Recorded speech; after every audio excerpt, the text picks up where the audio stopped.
Another episode of Topshelfers podcast, and this episode has 3 sponsors again. I know, for all you long-time listeners, it's finally happening. It's cool to finally have sponsored content and be able to start building up the ability to give back to the community that's helped me get to where I'm at today. So thank you guys. First sponsor, Monarch Social. If you guys are ready to start blowing up your business, create your own website, and have a company create quality, engaging content, Monarch Social is the way to go. Head over to monarchsocialbrand.com, check out the services, check out the companies they work with, and reach out. You can reach out to me, actually, and I will help you set that up. Second, Dark Prime Collectibles. We're all nerds here, right? We all have a different realm where we fall under. If you're into Legos, Magic, collecting old action figures, video gaming, even a little bit of Pokemon, Dark Prime Collectibles is the way to go. You can check out their website for all their inventory, or head up to Clearfield. They have a location up there where you can walk in, meet Jason. He's the owner, great guy. He'll make you feel comfortable, make you feel at home. It has that old, 90s aesthetic, gaming nerd hangout. It's fantastic. Can't recommend enough. Dark Prime Collectibles. And last but not least, Heppius. Premium CBD that's not going to break the bank. If you are looking for CBD, either you want a little bit relaxing, if you want better sleep, if you just want a little bit of health benefits, head over to heppiusmed.com. That is HEPIUSMED.com. Thank you, sponsors. Now, do I snort that? You can actually put, if you take this little tube thing and you bend over, I could just straight up. Just right up in there? Immediately into the bloodstream. Yeah, immediate. It's fantastic. Recommended though. Under the tongue. Easiest. There you go. Tastes like CBD. Smells like pine. Ooh, there you go. That's not too bad. There are worse things I put in my mouth. So tonight we have familiar face and new face, and I'm super excited to finally have you guys together because, I got to know you on the last one because of Holly and Cass and that whole group, and then you're obviously brothers. Yeah. Once you got it, for you audio listeners, it's going to be a difficult one because definitely sound a little bit similar. There's a little. Oh, we should have prepared something. Oh, yeah. No, we should have. Seriously. I can kind of hear differences, so maybe they'll be good. Yeah.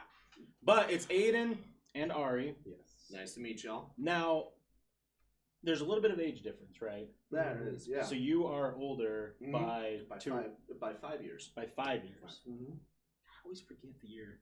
I'm a youngin'. No, he's so little baby. It's so great. It freaks me out because I'm like, I still see him sometimes as that 16-year-old. Yeah. Then I'm hearing stories about how he's doing stuff, like moving into apartments and moving out of state and stuff like that, and I just gotta sit there and go, it's a big boy. It's a big boy.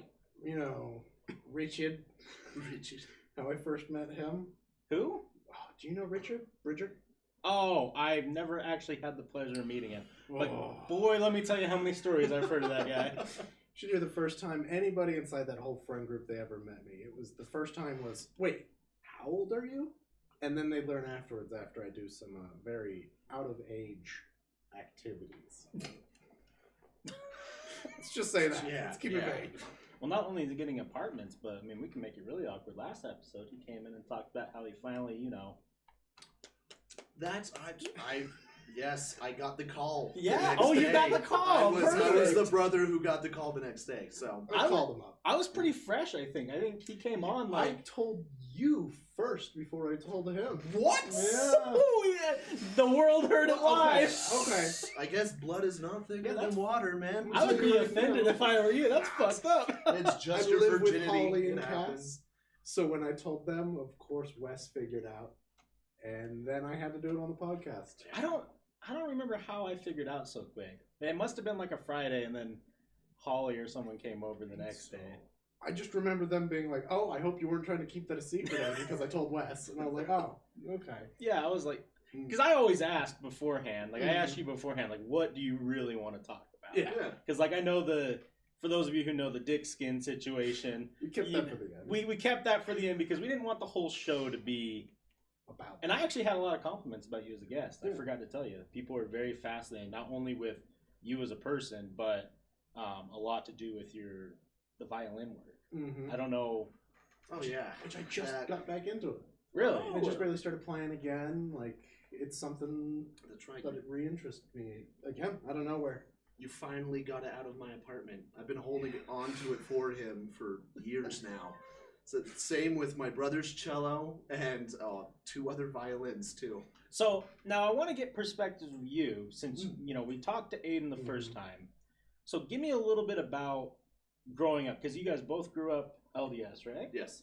And then you've both separated from it. So I'm kind of curious your perspective, because we're a little bit closer in age, so we went through a lot of similar things. Did you have a good time growing up in Utah, or do you think that... So, it's honestly a very good question, because I've recently reflected actually with Aidan on this and just realized that we had vastly different childhoods. Very, very different based upon just, not only are we 5 years apart, but also just our parents' standing and where we were in the church at the time. I left the LDS church at about when I was 16, 17. But growing up in the church wasn't a bad thing until, and it's not a bad thing. The last thing I ever want to do is diss on the church, because honestly, I think that it was very good for me to grow up within the church to a degree.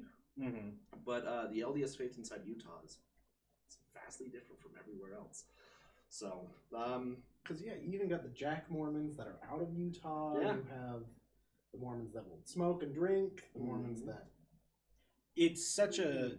I always tell people, and I mean, for the viewers who've listened to me ramble about this shit for a long time, I apologize, but when you grow up in Utah, not associated with the church at all, like, I mean, I had friends, of course, and, some family dabbled, but it's such an interesting viewpoint to look at how things operate and how people interact. And I agree with you. I think that the last thing that I really want to do is, diss the church, because in reality, if people are happy and it gives them like a productive life, more power to them. Seriously though, and it's the church. The way that I view it is their basics are just like, hey, just be honest, be faithful to your partner. It's like, be charitable to others, be forgiving, be understanding, and it's honestly those are great things to have in life.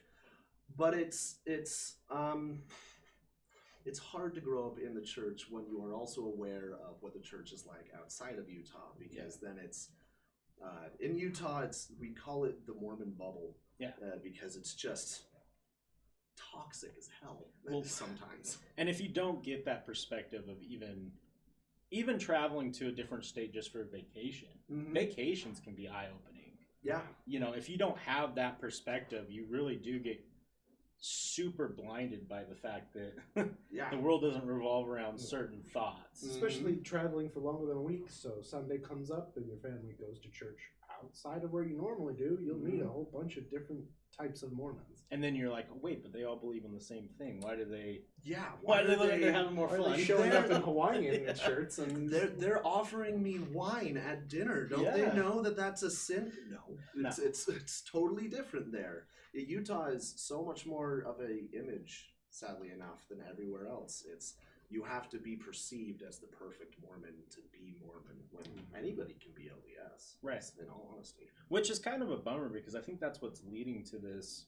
I mean, the numbers are down of members by a lot, and they're declining. But it's also sad when I start hearing about people who have like the Mormon-induced anxiety. Christian guilt. Yeah, Christian guilt. Yep. Where they feel like every move they make is wrong, and now they have to deal with a higher power being disappointed, family being disappointed, community being disappointed. When in reality, like, name one person that's perfect. Exactly. I mean, there's not. My favorite thing is Christian Bale. Fuck you, right? You're right. No, it's hard because I grew up with a lot of that Christian guilt, with a lot of that Mormon anxiety, and it's something that I had to work with for a long time to get rid of. I don't know if Aidan's told you, but we have the greatest parents on the planet. Yes. Genuinely, they are spectacular. They helped me through all of it. Being LDS, they wanted me to go on the mission and do everything like that, but they never forced me to. They never said, "Hey, we'll pay for things," or "Hey, we'll buy you a car," anything like that. They're like, do you want to go? Because that's the part that's important. Do you want? And I'm like, no. But by the time that I was 18, I had already traveled the entire U.S., every state, 3 times over. Oh, yeah. So, I mean, you were... Yeah, because I was with my older brother, Seth. That's right. There's a third one. And get him here. He's the loud one. Ooh. You want the one that projects and can just blow your mind. I'm going to state this right now before we go any further. There's a hierarchy within our brothers. There's a hierarchy.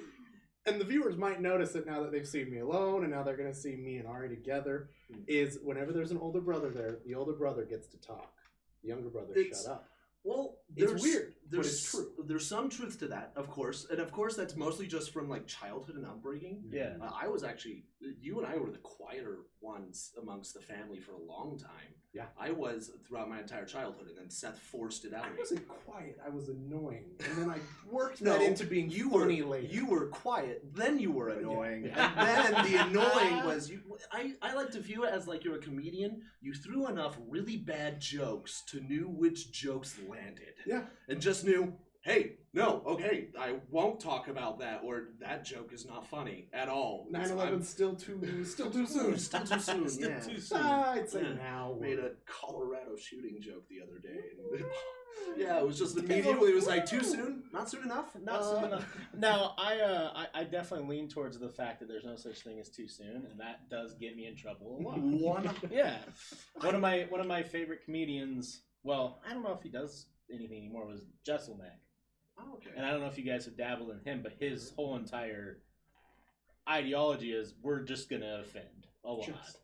You know. It sounds like Dave Chappelle's, like, his new Yeah. special where he just insulted everybody. Yeah, like I mean, jokes talking about how like if you stomp on a pregnant lady and it's like a 2+ kill, you know, like really highly offensive stuff. Yeah. But the whole outlook is like I've always grew up where if things made me uncomfortable, I have to joke about it to finally be comfortable with it. Hell yeah. And like same thing with him. Like I remember if you guys remember the Boston bombing, like 10 minutes after that news broke, he said, "Wow, that really had an explosive ending on Twitter."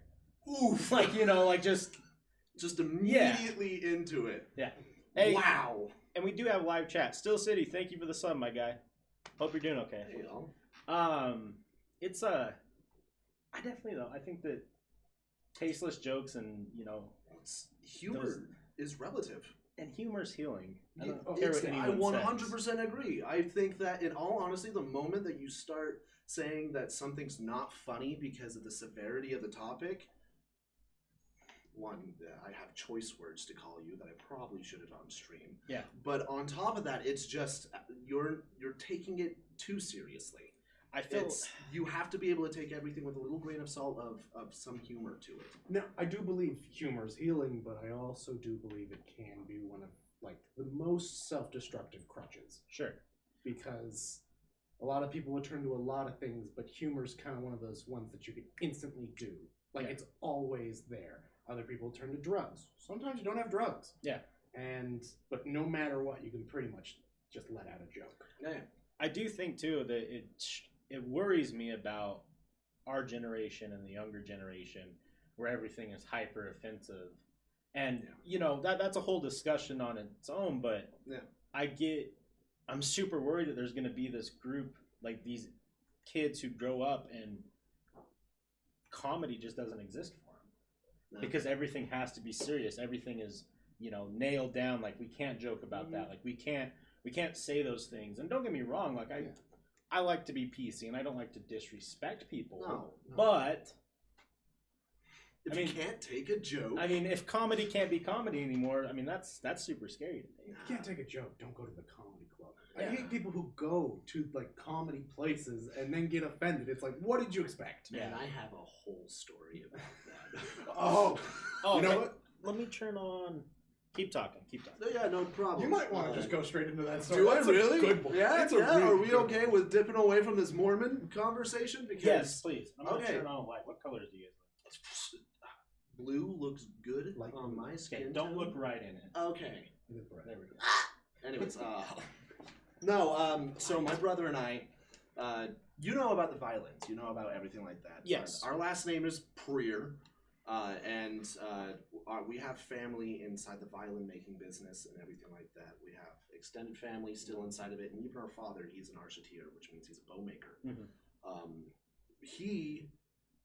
Before all this, it was my grandpa who moved to Germany to do the violins. I'm sure you've told this story. I think I would. Yeah, we dabbled. Yeah. Okay, cool. Very quickly. So, being raised inside instruments, our parents forced us to play. Of course, it was, no, you don't get a choice, you get to, which I think is not the best way of teaching it, but on the upside, hey, I love my cello. My brother and I used to do sales trips for my father. We would go out and we would sell violin bows and violins and all these instruments on the road inside this green, ugly, beat-up minivan. And we would travel. That's what I mean by, like, I've been to every single state in the continental U.S. Multiple times. It's because we wouldn't sell them in the state you've been there. Oh, yeah. Where people were like, you got to take a shit in the state for you to be there in the state. We did a mixture. It was either you got to stay a night, you got to have a meal, or you've got to have a serious conversation, or at least some mingling with somebody who's a native there. Because that way, we loved doing that one, because that's when you find, like, the best restaurants and the best spots to hit. Yeah. Shout outs to Texas with their Salt Lick barbecue. Holy crap. Texas is a whole nother beast when it comes to food. I swear I gained so much weight on that job. It's a weird pride subject with us. Is like, our family knows a lot about really good restaurants out of state. Yeah. Like, name any state, my pops could probably tell you. He's like, go to this one, you're going to have amazing ramen here. You're going to have amazing Korean barbecue here. Yeah. And I'll just go through all of it. Now, I think I asked Aidan this, not to take away from where you're going, but... No, it's fine. I'm taking a while. Do you think that because, a lot of people our age, one of their main goals in life is to travel? Yeah. Everyone always talks about, man, I need to travel. I want to go out of country. Like, I want to see all the states. Do you feel now that you've already done that, does it give you a different desire, or do you still want to be out there like... There is something about traveling. Don't get me wrong. I've done that drive from... We would start off in Utah, drive up to Seattle, down to Southern California, up to Arizona, back up to Utah, all the way up to Duluth. The whole gauntlet, the entire thing. You guys were going for like 6 months at a time. We would be gone for 3 weeks at a time, come back for a weekend or maybe a week, and then fly back out. Not 6 months at a time, but you guys would be gone for like 6 months. We were gone for a total of 6 months of the year. Like, But to answer your question, I still want to travel so much. There's definitely still that traveling, and revisiting places is definitely holds a lot more of that nostalgia, that comfort with it, because again, we've been to restaurants and we've made a lot of friends being out there. We were out there during the apex of Pokemon Go, which that'd been fun as shit. I won't lie. Some of the best people I ever met, we just met walking down the street playing Pokemon Go. Shout out to Rochester, New York for that one too. And just like constantly meeting new people and doing different things. One of my favorite stories is some guy, we went to this park in Raleigh, I want to say North Carolina? Maybe South Carolina. One of the Carolinas. I apologize, Carolina. One of them. Anyways, like North and there's this park in the middle, and we were hanging out there, and I just remember we were talking to a whole bunch of people, and somebody screamed Snorlax on one side, and it's like 200 plus people just rushed to one side of the park to get it, and that was I remember walking over there, and it's like, this is the nerdiest, best moments for Pokemon people, players, anything. I feel bad for anyone who didn't get to experience at least something in the realm of Pokemon Go, because it was like the late end of it, but I was there. Dude, I remember like the first when it everyone was doing it. Yep. We were going out to all the parks, like Sugar House Park, and dude, just mobs and mobs of people, all dressed up, everyone having a good time. It was like one of those moments where you're like, all right, we can really put aside all of our differences if there's a fucking Mewtwo hanging out. And my favorite thing was just like how everyone's getting active. Yeah. People are walking around, people who haven't seen sunlight in days and months. The hustlers were out too. Oh yeah. This was the best. So Mills Park is just right up the street from here. And if you walk around with Pokemon Go, there's a couple stops, and there's Pokemon that spawn all over the place. When it was at its peak, there was hundreds of people walking around the park. This dude modded his golf cart into a snow cone machine. Yes. And he would just ride up to people, hey, $1 for a snow cone, $1 for a snow cone. And like me being like interested in business, I was like, how well do you do? And he's like, do you want to see? And I'm like, yeah. And this dude like has like a money, like a bank deposit envelope thing, and he opens it, wads, like 5, 10, 100, just like wads. How much are you making? He's like, I'm like 4,800 over the past like 2 weeks. Whoa. Like, holy shit. Like, he's just raking in the dough. Got on top of it, though. It's really all about who can do it first. Oh, yeah. No, it's about seeing trends and hopping on it. Yeah. Anyway, so while Seth and I were out traveling during this time, we stopped by in LA to see one of our friends that we knew in high school. And we just happened that night. He's like, hey, Dane Cook and a whole bunch of other people are doing this kind of underground showing at this comedy club. You want to go? And we're like, that sounds like the janky ass shit that we want to be a part of. Yeah. Pardon my French. And so we went there, and I saw a lot of comedians that now I look back and I'm like, you weren't big at the time. Like, you got really big and all like that. And sadly enough, no names are coming to mind, but they have like Netflix specials and everything. I'm like, I saw them in person. Holy crap. That's cool. But one of my favorite stories was I was this dorky, still kind of LDS little boy, under the age of 21. So of course I got the little wristband that says that I can't drink. And they have this one comedian, and she's up there, and she's this bigger, darker skinned woman, and she's so funny. She's just like nailing every single joke. I'm laughing my head off, and I'm in the front row with my brother. Like, she's spitting on us. Everyone's spitting on us. And she stopped 3 times throughout the entire thing, pointed at me and go, son, I'm gonna sit on your face. You'll laugh. And I'm like, what? It's just like immediately turned bright red. I'm like, okay. And then afterwards, she's just like, can I get your number? And I'm like, no. I'm like, oh my God, I'm so embarrassed. They then decided to keep up with it. The owners of the actual club walked up and had me come on stage, and they're like, you want to take a shot? And I'm like 17. I can't. When you don't show the wristband and you go, at the time, this is again a difference in our childhood. Was I was still kind of LDS. I was still definitely by 17. I was way out of it. I was definitely still on the fence, and so I just sat there and I'm like, I can't religion, and they're like, oh, is that the only thing? And I'm like, I'm also 17. I mean, like, you could lose your liquor license right now if there's a cop in here. Yeah, you could. Anyways, and so we go on, and they're like, all right, we're going to have you freestyle. And I'm like, oh my God. The whitest I look. So Jewish? Are you joking? This was before, what's his name? Little Dicky was even a thing or anything like that. Was just about to say it. I was like, I'm like a little Dicky that can't rap. Yeah, no, not at all. And I've got this big old fro going on because my hair used to be a lot more poofy back then. And I've got these weird little glasses and everything. And so like they get a beat going, and I'm sitting there in front of this entire crowd of people, and all I say was, let me take you out to get a pasta dinner or something like that, and just like tried to keep it rhyming and started mumbling, and then I just sat there and I'm like, no, fuck it. And just I threw it over and then walked off, and I was like, screw it, sorry. I'm sorry, guys. No, I can't. And they're like, well, okay, how about you take a shot out of this woman's breasts? And I'm like, did we not have this conversation just a moment ago? And then the woman who's sitting there, she's just like, grabs me, it's okay, honey, I'm Jewish. And it's like, yeah, okay, where does that come? What? Yeah.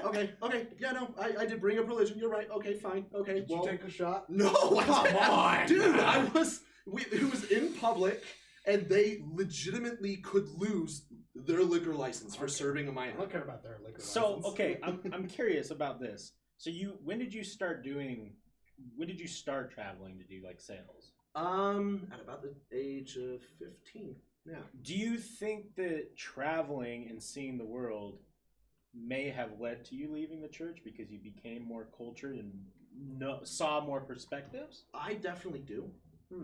I had a real, I call it a coming to God moment, but it wasn't that. It was the exact opposite. It was a coming to me going, oh fuck. swear. You in my can language. swear. Oh, okay. Yeah, No, oh, I fuck, apologize. shit, cunt, I don't know, whatever Okay, you want to cool. say. Yeah. Don't worry about it. Don't worry He about was it. sitting there beforehand. He's like, "You can't swear," and I'm like, "All right, man, no, I totally get it. I totally get it." into this. And so, like, God. multiple times I'm sitting there and I'm like, I'll let it slip every once in a while, No, but it's please, like, yeah. Fucking Fun to troll. see how long you wouldn't shit, swear. holy fuck. Anyways, and so, no, I remember going to church one time because I was, at this point in time, I was 18 or so, and I just was not LDS anymore. I had no interest in going to the church. Not that I have anything against it, but it's just like, hey, I like sex, and I also like alcohol, and I have all these other things that I want to do, or at least I was starting to get into. And it really came down to, I walked into church one day, and this was the moment where I'm like, oh man, I'm one of those Mormons. I was one of those Mormons. And I saw this girl in very, very tight clothing, very, very revealing clothing at an LDS church. And if you know Utah, LDS faith, it's like, You better have a bonnet on. yeah, sister. you're modest. Whoa. And the first thing that came to my mind was like, God, that's so disrespectful. And I'm sitting there, I'm like, and then I sat there, and I'm like, why though? Why did I think that? It's just like, sat there and I talked to Seth, and Seth was like, dude, what if that's the only dress she had? Or something like that. It's like, why does it matter? I'm like, Oh, fuck. Yeah. oh shit, I'm one of those. And that's why I had to sit there and go, all right, no, I gotta get rid of all this juice, all of this gross crap in me. And so after that, we continued traveling until I was about 20, 21, actually. Continued doing the sales, and just after that, it became a lot easier to see other people's perspectives and a lot of other people's ways of life. And just because you have tattoos or you drink or you smoke or you do any of these things doesn't mean you're a bad person in the least. Right. It's the belief that those things make you bad is what makes the LDS faith here so unbearably toxic. Yeah, it's extremely toxic, and it's such a bummer too, because I think that there would be less of a disconnect between non-members and members if that was the perspective. It was Seriously. like, yeah, like, because you always hear it, right? You hear it from a lot of members who are like, oh, we don't care if you do those things. Mm-hmm. But they do. Yeah, They do. And they immediately will have the response of like, hey, That's we the probably shouldn't facade associate. that I see of non-judgment for Mormons here, because it honestly is a thing where they're just like, they can be both the least judgmental and the most judgmental people. Yeah. Seriously though, yeah. It's really weird because you'll either hear like, oh, I don't care if you drink, I don't care if you smoke, I just want you to come to church and And you know what? hang out with us I for guess a we day. do have to do some justice, because if we're going to talk about one side, we got to talk about the other side. My oldest friend is LDS, buried in the church. He's a missionary, served in Malaysia and Singapore, and Good guy. he went to the bar with me last weekend. The guy, he didn't drink at all or anything like Yeah. that, but he sat there and he's totally understanding, 100% willing to let me live the life that I live, and for that, it's 100% it's why he's my best friend. I think a lot of it is, and I really don't like, talking about like age means a certain thing. Yeah. It's a lot of the older generation in the It church. does. Yeah. A lot of people our age who are in the church, they're like, they grew up with friends, because it's a lot more, it's not as rare to have non-LDS members around you. So a lot of their friends are either not members. Yeah. A lot of the LGBTQ community Yeah. have friends that are in the church, and they're like, nothing's wrong with this person. Why do we think this way? And the internet exists. The internet You exists. have I think that's why the their whole numbers are world. dwindling though, because all the younger members, all the kids, they'll have that classmate who is gay, Yeah. and then they're just like, but he's not a bad guy. No, that's Joe, that's Sarah. That's not. Yeah, not- it's the the way gay they like dude. to live their He's life. Joe. Who Yeah, cares? yeah, who cares? It's let them be them. Yeah. Seriously. Here in the church, oh, he's not allowed to come into the church. It's like, oh. I really do foresee, and I've talked about this a lot, I do foresee them. I mean, they're already in the process of backpedaling, but it's going to continue to the point where they just accept, because, like, you can't.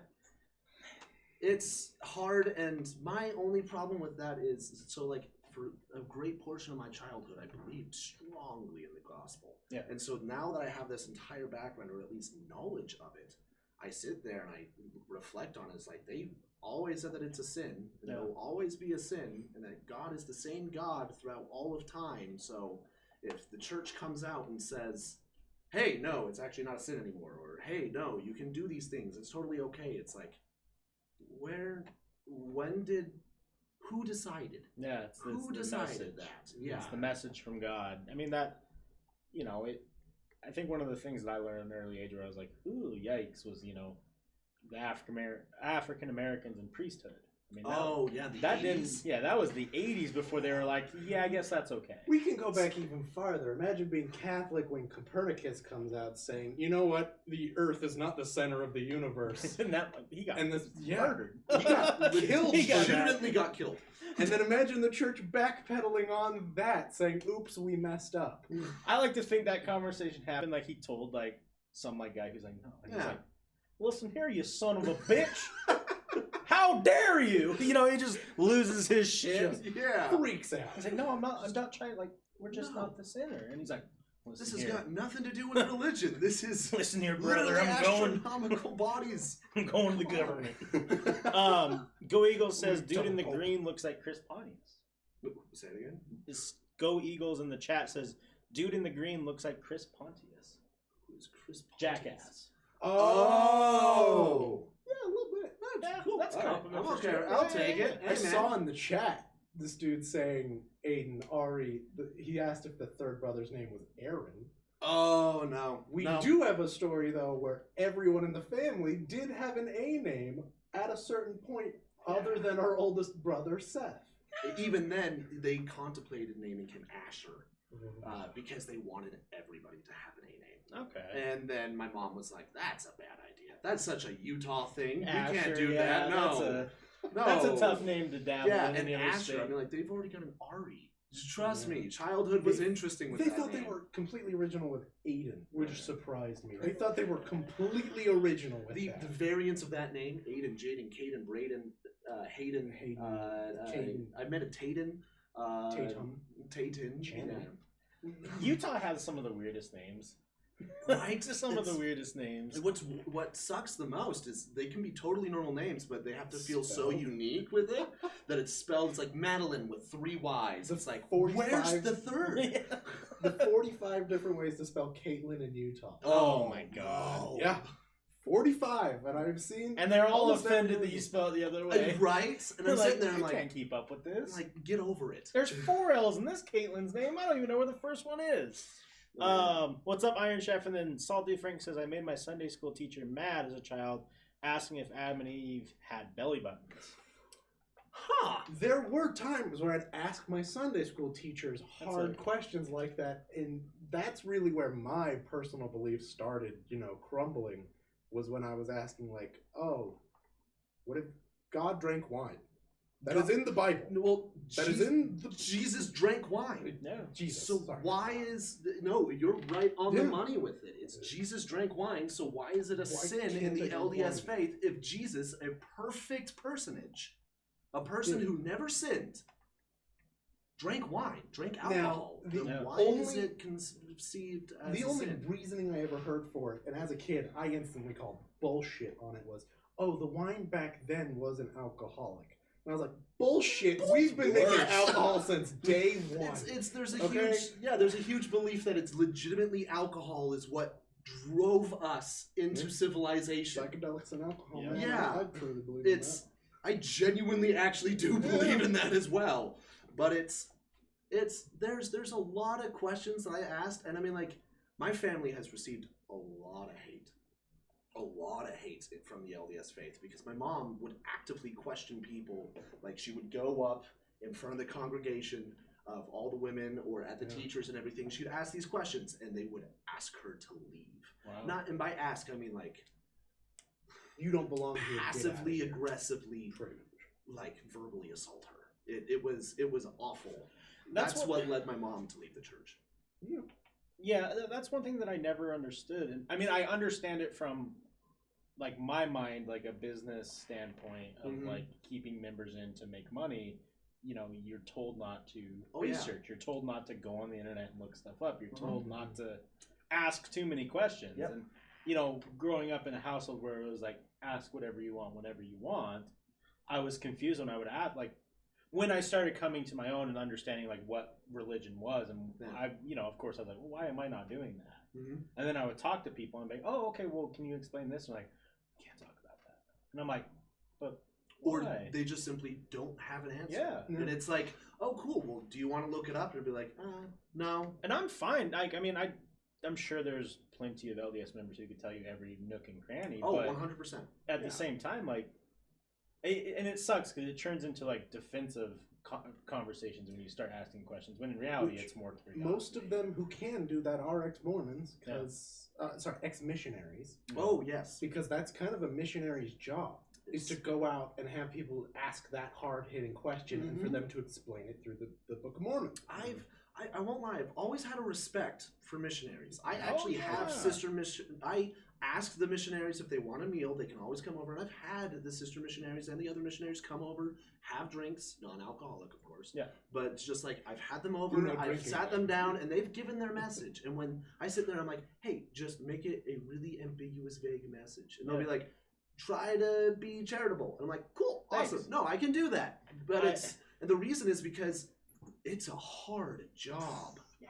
It's religion is hard to sell, especially today. I've done door-to-door sales in neighborhoods where there was this no shit. I was doing security systems in Texas in a neighborhood. We heard gunshots, and it was still hard to sell security systems. Yep. So I couldn't imagine going and actually knocking doors and be like, hey, you want to talk about religion? Yeah, this thing that you base your entire life on, or some people legitimately dive headfirst into. You want to question all of that and think about what we have to offer. And I meet That's people hard. who converted a lot of individuals. And I'm like, good for you. Yeah, Good seriously. for you. And then the funniest thing about my Texas venture doing door-to-door sales is one of the first days, this guy gets up, and you can tell there's a specific company in Utah that has a so-and-so bro. Is kind of like their salesmen. They're like bro types. And you can tell, and we won't name the company because like they're really rich, powerful, and scary. Yeah, I was about to say, if it's who I think it is. Yeah.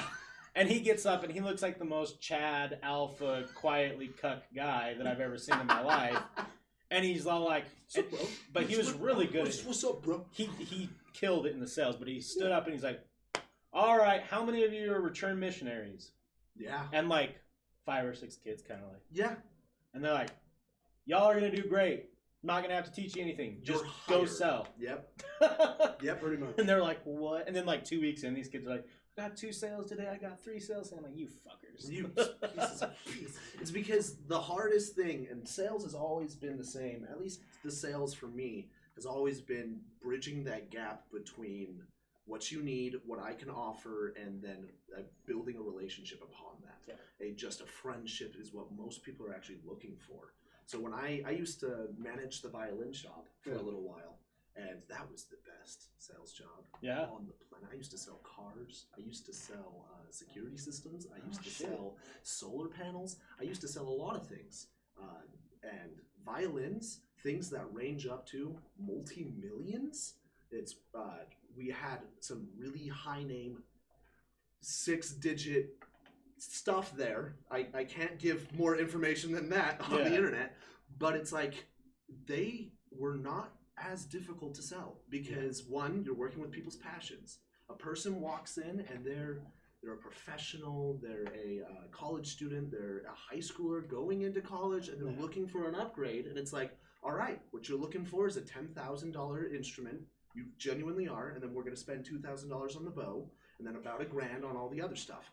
Plan on spending $13, and that was the low end stuff for college students. Yeah. College students were looking upwards of $40,000. And anyone thinking of going, all Ocean's 11 on a violin shop, thinking there's good money in there, you don't keep the 6-digit items in the shop. No, and imagine trying to sell it anywhere. They have, for every single instrument in there, they have a pedigree. They have paper trails of where it's come from, who made it, and where it's going, and whose hands it's been in. Yeah. So if you were to steal something and then try to sell it somewhere else, the community is also close-knit enough they'd sit there and go, hey, this person just came in here. Did you have this Galliano? Right. Did you sell it to him? Yeah. Did you take it in for appraisal? Yeah. Call the cops. Yeah, we had that stolen last week. And just be like, okay, cool. Well, and I imagine, too, when it's like these 6-figure items, I'm sure there is a short list of people who immediately get called who might be interested. Yeah. Instead of like, hey guys, here's my sales pitch on this there's Taking people it out on who the street, you showing know it to would people. want it. Oh, look at this. It's for those instruments for sure, but for everything else underneath, most people when they come in, especially beginners, are looking at spending about hopefully at around $1,000. And if you can buy a $1,000 violin for your first instrument, you're killing it. Yeah. You're killing it. You're Most way people get on above the eBay and buy the $50 ones, and then they come in. The amount of times I've had to sit there and go, this is plywood. This isn't even maple or spruce. This isn't made from the right materials. This is the firewood. I legitimately can't tune this because it just won't stay because the materials. It's like you have to spend more money. Yeah. Go return this. So Bieber has a couple things in chat. She says, "Wow, your mom got some balls on her. I think I would like her a lot." LOL. Oh, she's a character. At this point, if someone told me I couldn't have coffee or tea, I would tell them to kindly fuck off. True. right? And That's the new Jack Mormon in Utah. Are Coffee. the guys who drink tea and coffee? Yeah. Those are the Energy Jack drinks. They just allowed Sin. Coca-Cola to be sold at the BYU Provo campus like 2 years ago. Still no really? Mountain I Dew. didn't know that. No Mountain Dew. No Mountain Dew. No, that's just from the Coke devil. and Dr. Pepper. If we can see through that drink, that's from the devil. You're right. If it ain't water. And then I agree, handmade instruments are art that continue to make more art. It's The worst thing you can do with a violin is not play it. yeah, it's to put it and just showcase it. Violins, because of the material being used, you have to play it. So I'm curious because I don't know. Sadly, and you talked about being forced into playing instruments at a young age. I kind of wish I was, because now that I'm older, I can't read sheet music. Yeah. I can't pick up any instrument, understand how it works, and it's a long path to be able to learn those things now because we're busy as adults, and it's how am I going to find an hour every 2 days to go and learn? But seriously, how I personally plan on doing it, because I'd say me, Henderson, you guys were kind of pushed into it, but then you guys learned to love it. And mixture. And it kind of fell off.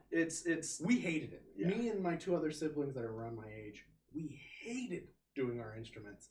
But the thing is, going back and looking over it, I now am coming back to those instruments saying like, oh wow, I had actually a lot of fun doing that. Mm-hmm. But like the one thing, nostalgia. It's not only that, but it's like you hear a violin inside a song, and then you're like, man, I think I could play that. And then you pick it back up, and you're like, yeah, I could play that by ear, and that's a lot of fun. Yeah. But if I could ever do it like with my kids or anything like that, I'd just be like, learn how to read sheet music, learn music theory, and then you can pick your own instrument from that point. Because if I could ever do it, I'd be like, I'd love to learn the guitar and then pick up the banjo. Yeah. But what I was gonna ask is, since you guys are in this world, have you seen what's her name, Lindsay Sterling? Lindsay Sterling, yeah. She's like one of the most famous violinists. Comes into the shop. Yeah. Oh. It's my grandpa sold to her. Yeah. It's so everybody knows. I don't think it's probably he's dead. Yeah. My grandpa talked about that. Yeah. My grandpa's Peter Prier, and he moved from Germany when he was 17. Spoke only 3 words in English, and that was chocolate and hot dog. And Utah. That's all you need. That's all he knew. Past that, ich spreche Deutsch, but which I brutalized that. We don't know German. We can act like we do. We can sell it, but no. Anyways, but he moved over, started up the violin making school and the shop, and the school's still running. It's its own privatized. It's the only private violin making school on the planet. Yeah, it's the only one in the Western Hemisphere that teaches varnish making from legit compounds that you mix together. Everyone else is just like, no, you just go buy a varnish. And they're like, no, you're losing a whole art there. Yeah, that is something that people do. And then on top of that, it's... And that's a huge thing, because I'll walk into the shop nowadays and I'll just see all the violins hanging up. And like, yep, this is on its 6th run through the varnish. We have about 11 more to go. Mm-hmm. And I'm like, how long did that take? They're like, oh, about 6 months. Oh, yeah. And I'm like, holy Christ. Yeah. I think that's hearing stuff like that is so awesome, because I think that there is a part of art that's dying, and that is like the small details, because everyone is so like, we can pick like instruments are now used to make music, but like the building process of instruments. For example, this is completely different, but I love forging. Like, I love watching forging and like swordsmithing and stuff like that. Forged in Fire. I watch a ton of that, man. And when that show came out, I was like, because even at a young age, I was a nerd and played video games. Blacksmithing, that'd be so cool, right? But like watching, there's still people in Japan who do it the same exact way that humans learned how to do it the first time. Yeah. And like their swords, like they'll make a katana from literally hammering metal, you know, for like 1,000 folds 2-3 years. Yeah. And it's just this beautiful handcrafted piece that is like a one of a kind. Same thing with your guys' stuff. Yeah. Like it's this beautiful handmade from top to bottom, and I think that that's an art in a lot of fields that sadly is probably not going to be around for much longer. Well, it's interesting with violin making because I don't think it's going to disappear anytime soon. But at the same point of time, there is just less interest in doing it. It's but we are getting Business I managed did go up during quarantine though, just because I think a lot of instruments had that same like deal as well, just because you got a lot of free time. So a lot of people picked up, you know, you got your stimmies in the mail. So you're like, hey man, I got that extra 12 the first time, then 6 and 14. They're like, hey man, I can buy some pretty okay beginner level stuff with this. And the shame with that is when people oftentimes buy instruments, they just sit on the counter for forever. And don't get me wrong, people get busy. It makes complete sense. I had to stop playing my cello as soon as I entered college. I just didn't have the time for it. Cello? I picked up Seth's cello. Oh, okay, that's cool. He played violin. I played violin and viola and piano and cello and double bass. We all played a little bit of everything. Yeah, we moved around a lot. Specialized. But I got into cello just before I went to college, and then... Does that mean Seth's done with the cello? No, Seth's got a Prier original. Yeah, that thing goes for like $50,000. He's one of the siblings that actually, you know, got really, really good with his instrument. And now we can all. My grandpa had a rule: you have to practice your instrument for 10 years before I make you one. Wow! Because then I can see your devotion to it, and I can put you in one. And a cello. That's so fucking cool. And and when Peter was alive, his instruments went for $20,000. A violin would go for that much. He would spend 3 to 4 weeks on one, then pump that out, and that's $20,000. That's a violin. Cello, those take about 6 months, right? For a master, about a month. For a beginner, 3 years. It's a master's. You know the wood. You know what you're doing. You know what you're doing. There was a guy at the shop. I don't think he works there anymore. But Peter and everyone in the shop just respected him because the man could make a violin in half the time anybody else could. Oh yeah, and he could make it well. Yeah, but he could just make it in half the time. And he was just. I can't give any names because I don't want to butcher the name too. No, that's. But it's I believe he's in California now. So that's what he's doing. He used to once. call me a lot when I worked there because he was like, "Hey man, I found this thing. Are you guys interested in this event?" And I'm like, "Let me go talk to the higher ups, dude. Yeah, why not?" It's like I had money power, but I didn't have instrument high end purchasing power. Yeah. I did not have that. So does your family own the business still? At this point, we do. Yeah. My father, my uncle, and a business partner bought out Prier & Sons. Okay. And so they're doing it there now, and it's great because a family has always owned it. Yeah. It's not always been managed by family. And so now that it's back in family hands, before COVID, they got some rocky shores. It was some real hard times. But they fixed it up. New management. It's my dad. It's freaking killing it. Good. It's fucking incredible, guys. If you're in Utah and you're interested, just to go look. Yeah, they're more than happy to have people come in. Give them a call first. Make sure that they're open and make sure their hours are good. But there you go. I mean, I would love to go personally. It's a fun little shop, honestly, to walk in. It's kind of like it's a weird different area of Salt Lake because you walk down Salt Lake where there's a lot of homeless. It's really kind of a little edgy, and then out of nowhere, just this nice little quaint shop with a statue of a man building a violin in the front. That is Holtz, I believe. It's a famous German maker. They have one other one. No, that's Amati and Stradivari. But that one, Holtz, that's his name. He was a famous maker in Germany and Mittenwald, and it is a sister statue made in Germany because my grandpa graduated in Germany, and it's the only other one besides the one in Germany, and they are sister statues. Wow. And then right next to the wall, there's a massive mural that's been up for 60 years now that is getting tagged now. Yeah. It's never been touched. No one's ever touched it because it's legitimate art. Yeah. And then now they're Like, I get tagging if it's a blank wall. Sure. But if street there's a art's mural on it, beautiful. but Fuck if it's like you. a mural Ugh, for you like don't cover street. Like, you No. don't cover already done art. Like No. that's like anybody who's got any integrity wouldn't do it. Yeah. Not at all. it's But like I love street art and I Yeah. love like blank canvases that get covered in street art. Oh, yeah. Beautiful, but Or just like a subway wall. Hell Yeah. yeah. Fill it up with something. go for it. Seriously though.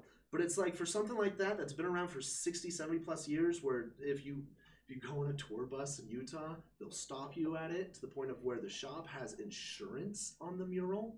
It's just like, why would you tag it up? Why No, would you that's a do that? bummer. That's, anyways. So okay, where did your grandpa learn the process? Is it something that he created, or was it something that was taught to him by? He was taught in Mittenwald. In Germany. In Germany. Did that for a number of years. His parents could not afford it. He was going to he got a full ride scholarship to a prestigious music school, I believe I always get Bavaria and Bulgaria mixed up. I know, right? Anyways, he got a prestigious thing. He went for 10 days and then rode the train back and said, nah. Not my thing. I'm not a player. I can't play. But he met a gentleman on the train ride home who was a luthier, a violin maker, and fell in love with that passion. He was like, Wow. that's what I want to do. And so his mom was like, well, you had a full ride scholarship and you were born in 1942, which was a rough time to be born in. Yeah, he was a refugee for a great portion of his life. Wow. Completely because they grew up in an area which is now Poland.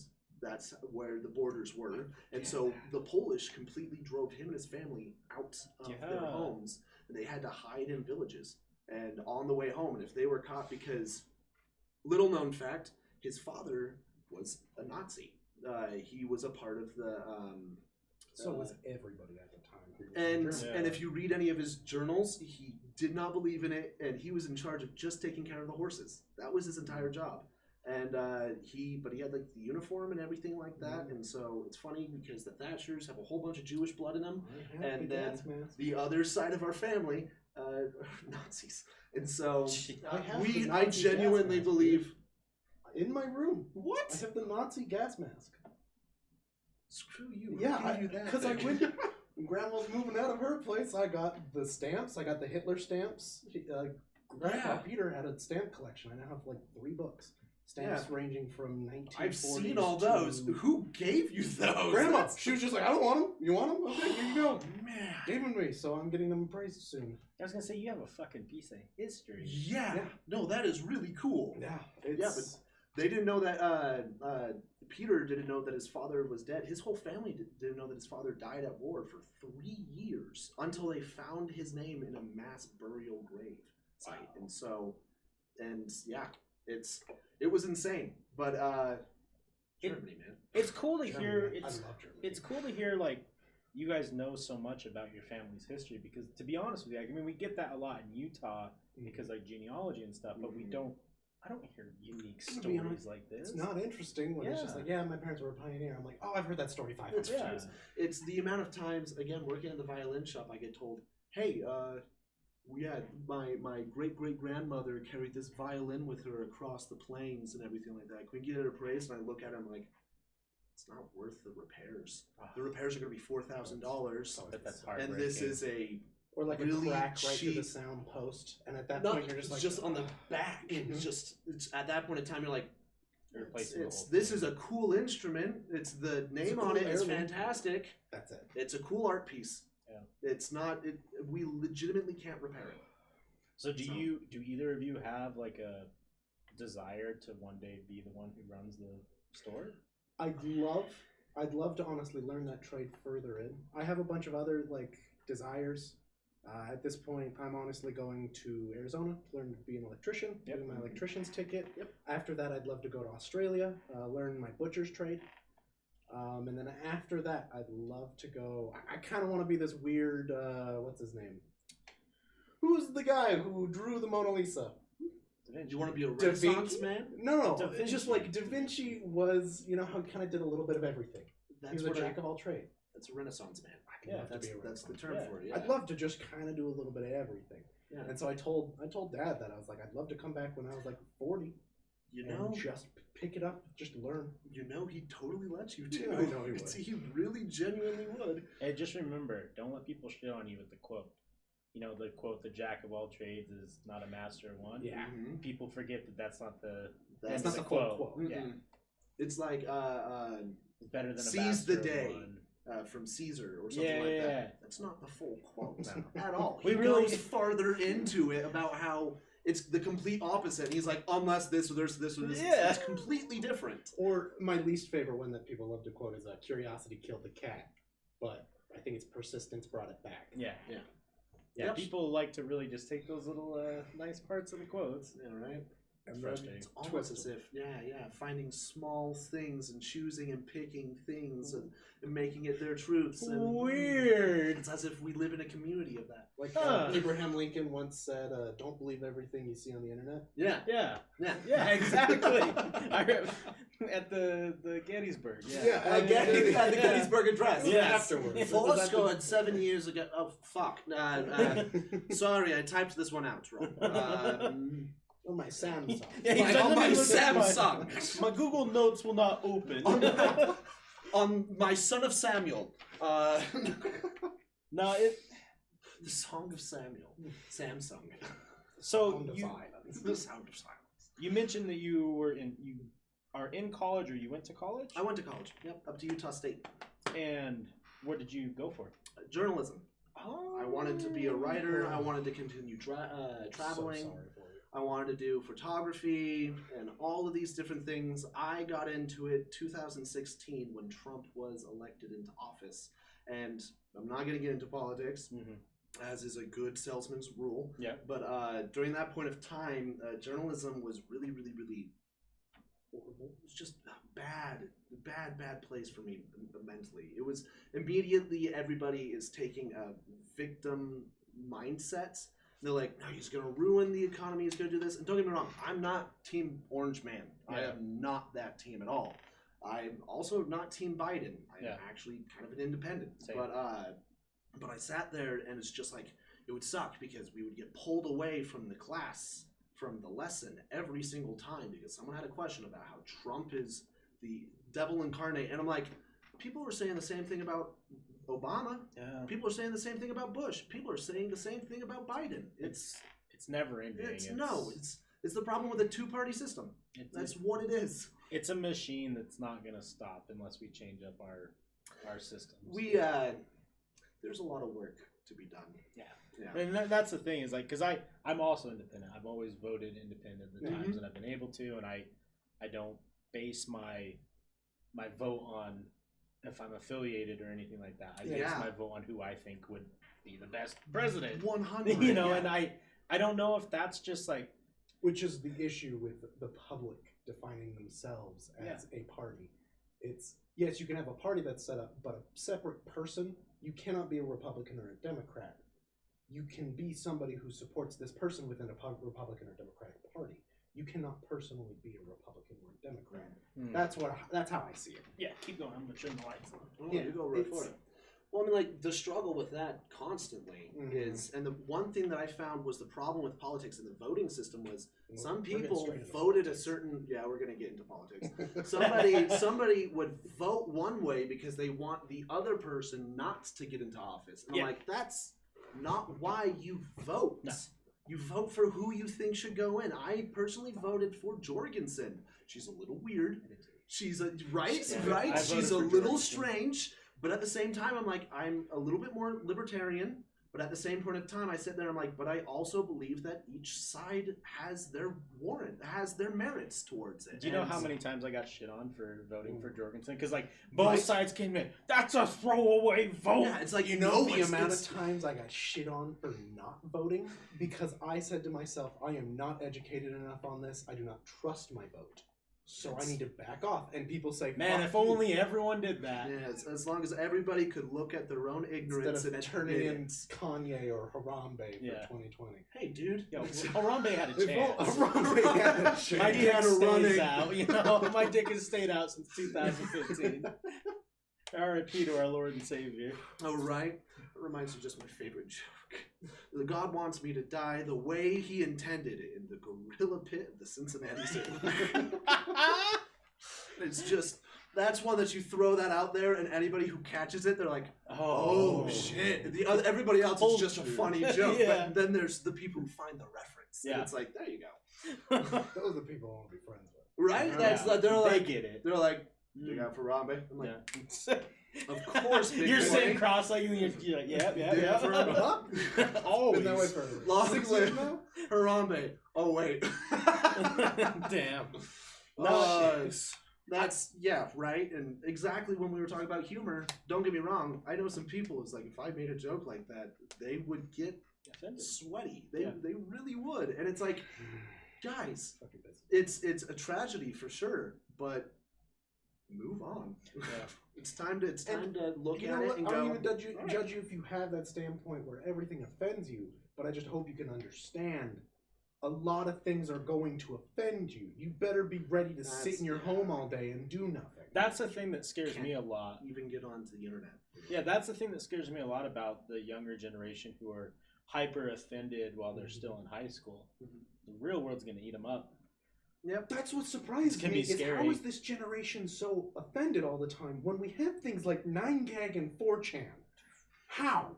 How can you be offended? I don't, Because you are scared to get on 4chan. Have you not Fuck. seen the Because dude? they will track you down. Have you not seen the beheading yet? Like everyone should at this point. I believe that's like a.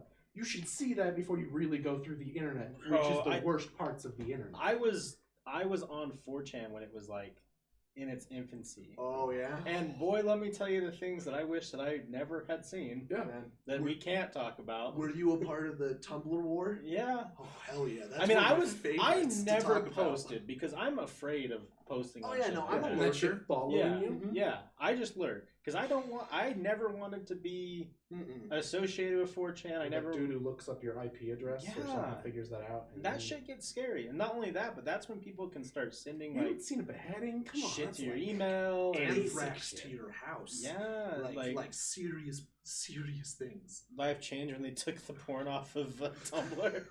Tumblr isn't the same. It's not Tumblr. They should rename It's- it and no, bring it's back old Tumblr. Twitter is the new Tumblr. Yeah. Damn, you it's- go to Twitter for your porn. Sadly Yeah, enough. it's weird. You know what? Which All the is- celebrities already have Tumblr or Twitter. Like, I like Tumblr when there weren't popular people on it. When it was... a raw XDing, you know. The problem with Tumblr Oh, though is yeah. just like there was a real dark side to the Tumblr Yeah. porn, to the real messed up stuff where it's just like I'd be scrolling and I'm like, whoa, Yeah, wait a minute. whoa, why am I? That's going in where? Yeah, well, it's just like, and it's just like, I get why I they didn't know have the people had policy, that but at the many same point in orifices. time, it's they knew what was on there. Yeah. They could see what people were on there looking Yeah. at. If you have those stats and you decide to take away their going to thing, it's like, yeah, of course Tumblr is going to lose. Like, Good what was it? dog. It was it was like 2/3 of It's its people. populous. You know what's fascinating about Tumblr right now? Hmm. It's making a slight comeback, but for business. Really? It's a good platform. I personally You do there it sound is. really, so that's the There it is. brother I right there. personally don't like. I do marketing is my Mhm. job now, Mhm. and I would never tell someone to go on Tumblr and start talking about your business. No. But people are and doing really well. I actually foresee them trying to adopt some sort of Etsy style in the next couple of years. As being a marketplace itself? I feel like that's going to be their only option because the only people that are still actively creating content on there were like bloggers. I feel like that's And- the only reason why Facebook is still alive to this day is because of Facebook Marketplace. Yeah, Because and- all the older moms can get on there and say, "Oh my gosh, I love this dining set," and then they can go on and post a Minion meme and say, "Oh my gosh, that was so funny." And- It's so relatable. and Facebook is really good for business. It really, Really is. good. Genuinely is. And that's why, like, with the new iOS 14 stuff, like, where people are worried about that, Facebook will adapt. Facebook business isn't out Has of the to. way. I no, mean, no, that's how they make money. Isn't Zuckerberg? I heard something about him stepping down. Was that a thing? You probably should. Chat, you wanna get me back on that? Just tell me whether or not that's a real thing. I was told by my mom. Chat Don't get me hands. wrong. I'm My not mother's sure either. name is in fact Karen, and so And she lives by that name. oh yeah, no, she's When I okay. said she's a character, she How many is a times has she character. embarrassed you at a restaurant? Ooh, watch your mouth when you disrespect the older moms. No, I agree, but this is how I'm talking badass shit my about mom is. She has taken the name Karen and made it into a force to be reckoned with. Oh, I like She that. sat there and be like, hey, she's a really nice woman. Oh, But yeah. when something happens, and she'll just straight up be like, hey, my name's Karen. You really want to make this a problem right now? It's just like, you Don't make me act don't like make my me name. Karen on your ass. Oh, And I'm sitting yeah. there, I'm like, Mom, That's you've dangerous. taken you've made it your own. You go to work the next day and now she's the manager. Exactly. Oh, no. We love Facebook Marketplace. Okay, gosh. No, it's my mom's the exact same. My entire family, we all work with something with our hands, in all honesty. My Which mom... is the difference. Like, yeah, she can sometimes act like a Karen, but she's smart. And I feel like that's she's where the a difference very is. educated Because you see woman. the other ones that are just like, oh, I don't even want to talk about it. I It think the just Karen hurts. meme came. The root of the Karen meme came from women who are very unhappy Yeah. and who could really get mad because Yeah. Applebee's forgot their There's marinara fertile dipping ground in sauce. the Mormon church if we're going to wrap it all Yeah. back. Yeah, Or because that, Olive the unhappy Garden, mom. it's not unlimited salads. Where's my salad? I Yeah. need my salad. Come I've only on. had 2 bushels of breadsticks, sir. Yeah, exactly. Bring your manager. Bring your super salad. Yeah. What's a super salad? If I don't get tour of Italy for free, I need to vomit and then come back and then eat some more. my Or Yelp so help review me will God. never be worse. Yeah, yep. Trust me, I am 100% where your money's coming from. My Yelp review is going to hurt you so bad. Yeah. It's not like Olive Garden's already got its own entire background. Yeah. Gee, I figured out or learned that Yelp is pretty much pay to play. Really? Yeah. It's horrible. You could just I pay think to, Yelp is get one of the good most reviews. horrible things to small businesses. It's Because so it's that's so huge to small businesses. Too big Yeah. in Walmart. I know what I'm getting when I go to Walmart. The Google I don't give a reviews are shit taking about their over Yelp too, reviews. which is actually good because I don't think you, from my understanding, I don't think you can pay for Google reviews. Mhm. But Yelp, you can pretty much just be like, hey, yeah. can you give me 5 stars? You know? When I managed the violin shop, we actually had a problem with the Yelp reviews and Google reviews only because my grandpa was very German. Was very, very, very German. If his blood pressure, blood sugar or pressure was too high or too low, because he was also a diabetic, he was in a different mood. And so sometimes you walk in and he's this cheery, sounds very German. Yeah, we have a good time. Yeah, we get over there and we have the greatest of times. Yeah. Anyways, but it be wunderbar. It be. Du bist wunderbar. Du bist wunderbar. Exactly. Das ist sehr gut. Anyways, but some people would come in and he would not be in the mood, or they come in and try to throw shade his way, or they try to sell him something that Man, don't take shit. wasn't anything. And being very German, he'll point out why you're a fuck up, how you fucked up, and why he's not believing a single fucking He's word not you'll gonna say help you. afterwards. Yeah, no, he just won't help you anymore.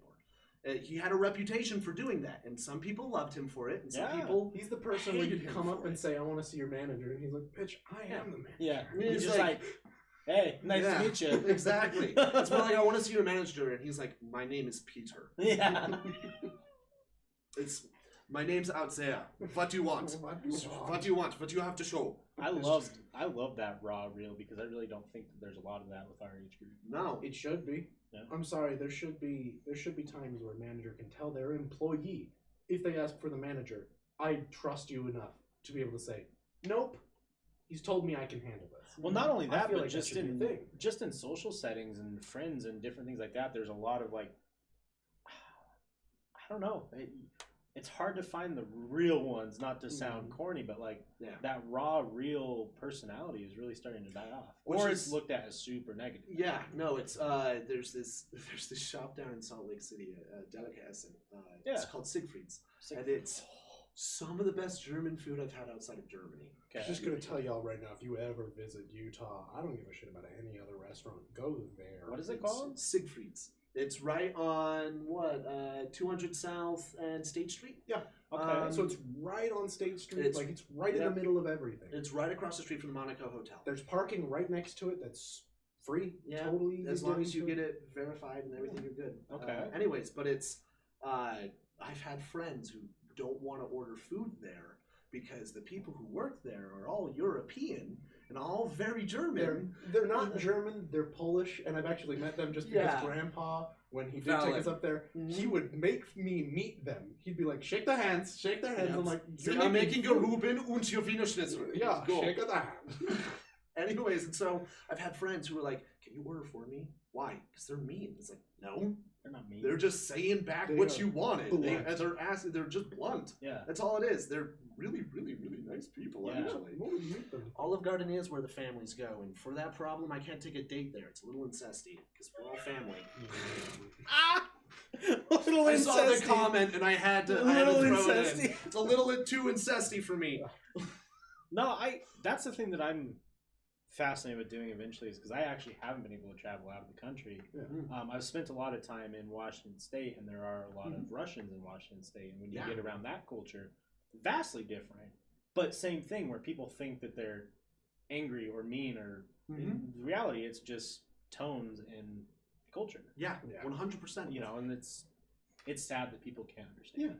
And if somebody is wanting to jump into that, traveling, learn different cultures, a really good place to jump in is starting with food.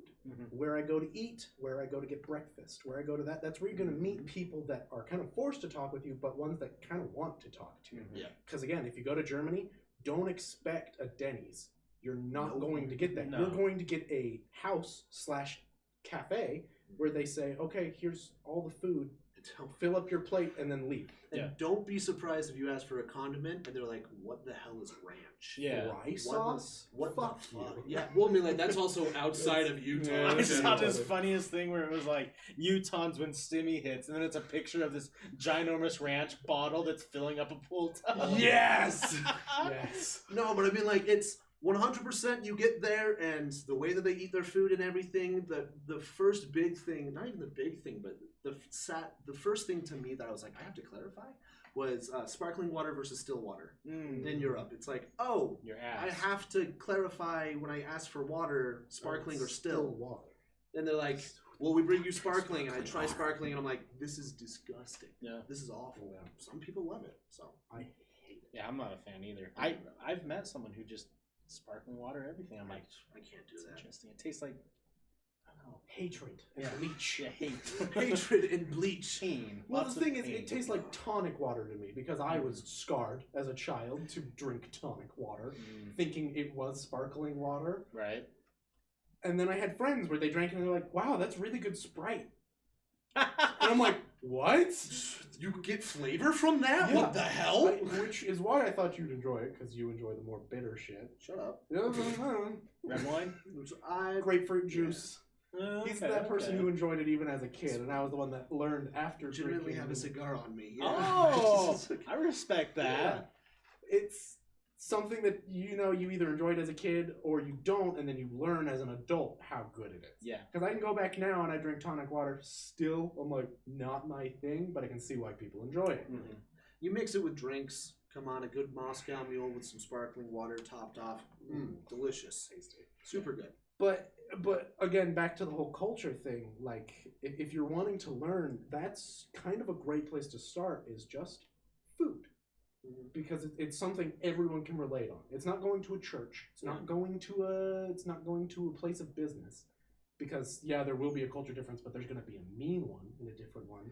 You're going to see it as mean. It's not going to be, but it's going to be so different. You're going to portray it as differently. Yeah. But food is one where everyone kind of has a happy feeling about it. Because when you go in to get food, you're never really sad. Yeah. Nobody goes in and is just like, oh, fuck, can I get some of your best? I'm going to get a drink. Yeah. God damn it, I gotta drink what now? Yeah. I gained 10 pounds in Germany. You're going to give me the best beer I've ever had in my Dooner? life. Oh. Man, it's If we want to go into that, Duna is something. It's kind of the Germans' way of like a kebab. You know, where Europeans are just like, let's go get a kebab. It's just as good. I love kebabs, but it's not German. No, but a Duna, it's pretty much imagine a euro, like a European euro, but it's full of sauce, lettuce, tomato, meat straight off of like where they cut it off of the spin like spit. the euro, and like then euro. French fries. And then just a whole bunch of other stuff. But yeah, most of them do have French fries in them, and then they just cover them in sauce, and they're like $3.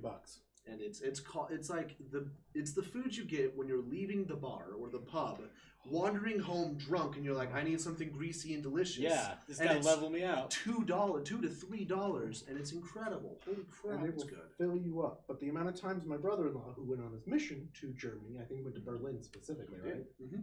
Where he was just like, okay, Duna run, who's coming with? And it's like 30 minutes after we had our last Duna run. Yeah. And I was like, yep, I'm going. Like, there you go. Yeah, like, you've convinced me. It's that good, you'll want to keep on going. Even if you're full, you're just like, I want one. Yep. I can save it for later if I'm not hungry. I will eat it all in one go, but I can act like I'm going to save it for later. Were you guys able to experience like Oktoberfest? It's what we're going to this year. It is. Oh, shit. Okay. The Utah Oktoberfest isn't bad. No, it's actually fun. pretty good. And it's like already reserved this year for Oktoberfest, because that's the big thing everyone tells you if you're going to go Oktoberfest in Germany, where we're going specifically Frankfurt, get a booth, because if not, you're going to be standing everywhere, and nobody wants to drink steins of beer standing. Yeah. So okay. I already have a booth saved up, but the last time I went, which is when I went with friends, we went New Year's in Berlin, which was so much fun. In Germany, lol, I bet you would get beat up every day. There's not even a word for vegan or vegetarian in German. That's defeatism. Yeah, that's defeatism. That's you've given up on your life. You understand they have food that's like Wiener Schnitzel is just chicken or pork pounded and then deep fried. Yeah. Rouladen is just pork soaked in. No. Sorry. Let me go into detail. Here you go. I'll let him go. Onions, Dijon mustard on a flat slice of pork. Mm-hmm. And then that is wrapped up, the pork, with bacon. And then that is also covered in more onions and Dijon mustard, and then wrapped up in even more bacon. And so you kind of have this small nugget of just meat and onions and juice. Yeah. Some of the and best then you food cook it for like 4 hours. Then you cover it in gravy, pretty much. Oh, it's so good. But don't go to Germany expecting to eat food that's good for you. Because you won't. Not. It's all heavy. You'll have a pretzel, a soft pretzel, or a roll with every meal you'll eat. I've been having this weird, I've been trying to read up about different cultures and stuff like that. Yeah. Do you think that I don't know how to word this, and I haven't vocally expressed this thought yet, but do you think that we as Americans are blocked, not purposely, but we just don't see the reality of other countries until we go? A lot of people would say we're the mixing pot, we're the boiling pot, where everyone comes together, and so it kind of creates our own culture. I'd say that it helps, but it's a double-edged sword too, because now that we have our own culture, even though it's not really a culture, it's kind of a mixing of everyone's culture. Yeah. We now say all the other cultures are wrong. Ours is the only one that's right, because it's all diversity, which I get. Yeah, diversity can make something amazing, but there is something to see out of going to Germany and experiencing a German parlor. Yeah, or a beer garden. Oh, yeah, you go there and you go to a beer garden. You're outside. You're at booths. They give you your food. They give you your big stein, and what you are there to do is drink and hang out with buddies. Yeah, and there are beer gardens in Utah and in all over the U.S. But I mean, it's not different. But where they set up their beer gardens in Germany is normally next to monuments or areas that are super cool. I remember the one that we visited had the weirdest building I've ever seen in my entire life. Didn't the guy who made it was going through Alzheimer's or something like this man was insane, pretty much. It wasn't Alzheimer's, it was schizophrenia. Oh, that's right. He was schizophrenic. And the building is 14 stories tall. It's 18 different colors, and it's made out of copper, reflective copper. And it's all painted different colors, and it's leaning in 16 different directions. Yeah. It's weird. But that's something we normally gate off when we say this is a monument. or we'd say like, this is something built by somebody inside the area. Yeah. We're going to dedicate this to just the monument. They're like, no, let's throw some beer in there and call it a beer garden. And in all honesty, if you're American and you're going to Europe, you're going to have a great time. Yeah. You're just genuinely, because guess what? It's strange. I never thought Europeans like Americans. They do. We're taught that they don't. Yeah. Yeah. It's my favorite thing that I was told over in Germany was, oh, I can tell you're American without even talking to you or hearing your voice. Why? You're smiling. While walking down the street, you have a smile on your face. And then on top of that, I remember when we left Tante Ketel's. Bieber had it perfectly. That was the better way of... You can't have culture anymore because there are too many people who get offended. When you try to express that culture. It's Exactly. the problem is that people think that culture is inclusive, that you cannot give out culture. It's just like, hey, are you that skin color, or do you have that, are you from that area? Then you can't be a part of that culture. Bull fucking shit. Yeah. It's, guess what's the best thing for culture? It's to be spread. Well, and we're supposed to celebrate culture. Yeah. That's what I don't get about the, specific things. I'm like, oh, I just want to celebrate your culture. Mm-hmm. I know I'm not specifically a part of it, but I love it. I love it. Yeah. Nonetheless. It's fantastic. Which, again, going back to the Germans love Americans. If you ever go to Germany and you're trying to club, party, Germans will hate me for saying this because they hate it when Americans actually go here. It's true. It's called Reeperbahn. It's literally the street right next to the red light district. It's where all the clubs are. It's where all the Germans go. The Germans, the ones who've lived there their entire life, that's where they go to club and party. If they ever see an American there, all the people in the street, they'll notice you're American. They'll kind of Right bash on away. you for it. Right The away. club owners and the bouncers, they'll say, you're American, VIP line. Mhm. They'll just throw you in the VIP line. And I remember first time ever clubbing, I was just turned 18, and you're allowed to club at 18. Yeah. And all that. First time ever doing anything like this, they're like, VIP line. And I'm sitting with a bunch of dudes with cigars and champagne with like girls surrounding them. Yeah. And I was like, this is boring. I'm going to go to the dance floor. And I just left the VIP Do area. they just assume that you're someone? They assume you're rich. Yep. And on top of that, guess what we do that no one in Europe does? We tip. They will serve you alcohol and drinks and food Nonstop. and all like that first because they want tip. Because Americans tip. And we tip heavy. Oh. We tip, and it's expected It's for another us to tip. damn Whereas in thing everybody to- else, it's like, no, I'm Don't not giving get you the the money. coins, the euros, coins where like it's like 2-3 euros are a coin. A coin can be 3 euros. And so you can tip people. I remember I mistakenly tipped a waitress like $50 that night, just alone, for like 4 drinks. Just because I was like, I have all this change, and I thought it was like 50 cents. And I just gave it all to her, and she was like, thank you, honey. And she kept on pulling it in and kept on serving me drinks just so I could keep on tipping her. They like Americans. And then on top of that, it's interesting because we were able to talk with, when we left Tante Ketel, and we had a translator with us and his daughter. She was really funny. She was really cool. She went to the University of Berlin? I think so. Anyways, she went to a university nearby, and we asked her, just like, so how is it like hanging out with Americans? Because we are told constantly that you can immediately distinct us. Because one, we're pretty loud. We are very loud. Americans project, and we have no problem singing in the streets, especially our family. Yeah. No, it's just we were singing this. I remember kids biking past, just like giving us the weirdest looks, while you, me, Seth, and Andy are just going down, dancing down the street. Yeah, just having a good time.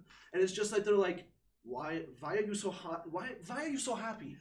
Who died? What money did you inherit? What is this? And it's just like, on top honestly, of that, like something amazing happened to you recently. Yeah, and it's so just you like, should get like that. But no, it's just how we I'm act. just in Germany having a great time. But we asked her, I'm like, what's like the one thing that you would say is like in terms of culture, what differentiates us and what Germans appreciate the most? Because like we know the things that they don't like about us, because we're loud, we are obtrusive, we are sarcastic. We are sarcastic. There's not sarcasm there. Right. But that is a whole other culture barrier, language barrier, I'd even call it. Even if they speak English, it's sarcasm. I'll get into that in a second. Yeah. So my favorite thing was she was like, in university, you are determined. Your coolness is determined by how much English slang you know. Really? Yep. And she's just like, I want to know all the slang, all the little things that you say, all the little things that are said and don't make sense to us. And so we're sitting there and we're trying to explain what yeet is. And we're like, when you yeet something. That was like 2-3 years ago. And so we're just sitting there and we're like, well, this is things, this, and this. And she's like writing them down. Is that because America still is like the forefront when it comes to like mass entertainment? Language is definitely because your language can be beautiful and can be awesome. It's nowhere nearly as widespread as either Chinese or English. Yeah. Like, we have words for everything. And English is still growing as a language. We definitely are. Whereas in German, no, we just don't have a German word for that, so we're going to use the English word for that. Right. It's because the English has use English as their fillers, pretty much. Which is why the cooler you are is how much slang you use. And so we're just walking down the street explaining it to her, and she's like talking to us as we're getting to the beer garden, and she's just like, so that's what she said? What is that? And it's just like, and we're sat there and we're like, oh, that's a sexual innuendo. Innuendo? It's like, okay, all right. So like we're trying to explain it, but she's just having a great time and everything, going across it all. And hell, I remember when we told her what's up, and then we told her sup. Sup, bro. What's up, man? Sup, how you doing? And she's just like, is that for like supper? And like, no, it's like hello. It's another term for hello. Sup? Okay, well, what does it come from? What's up? Wouldn't you just say what's up? No, sup. Shorter. It's English. Like it fast. It's English. Yes, we are lazy. We are very lazy. So okay, you told a lot of positive. Did you guys have any negative interactions with Germans? Sarcasm.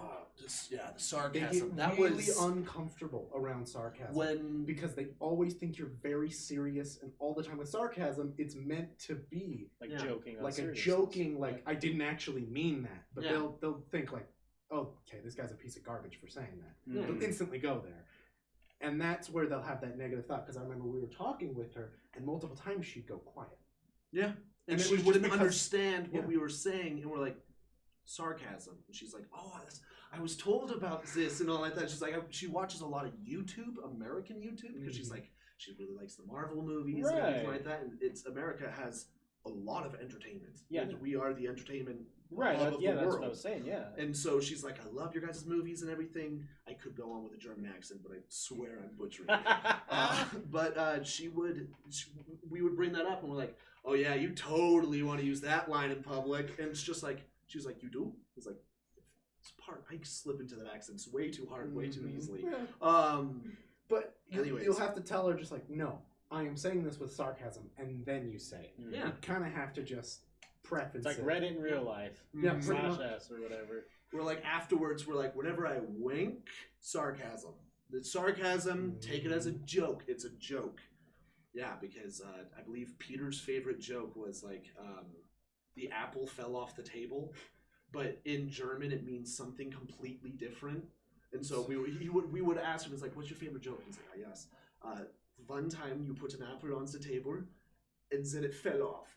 And he'd start laughing his head off. And we're like, this man is, okay, yeah, all right. Well, Grandpa's weird. Grandpa's very weird. And we didn't know until later. It's like, no, the translation is what's weird.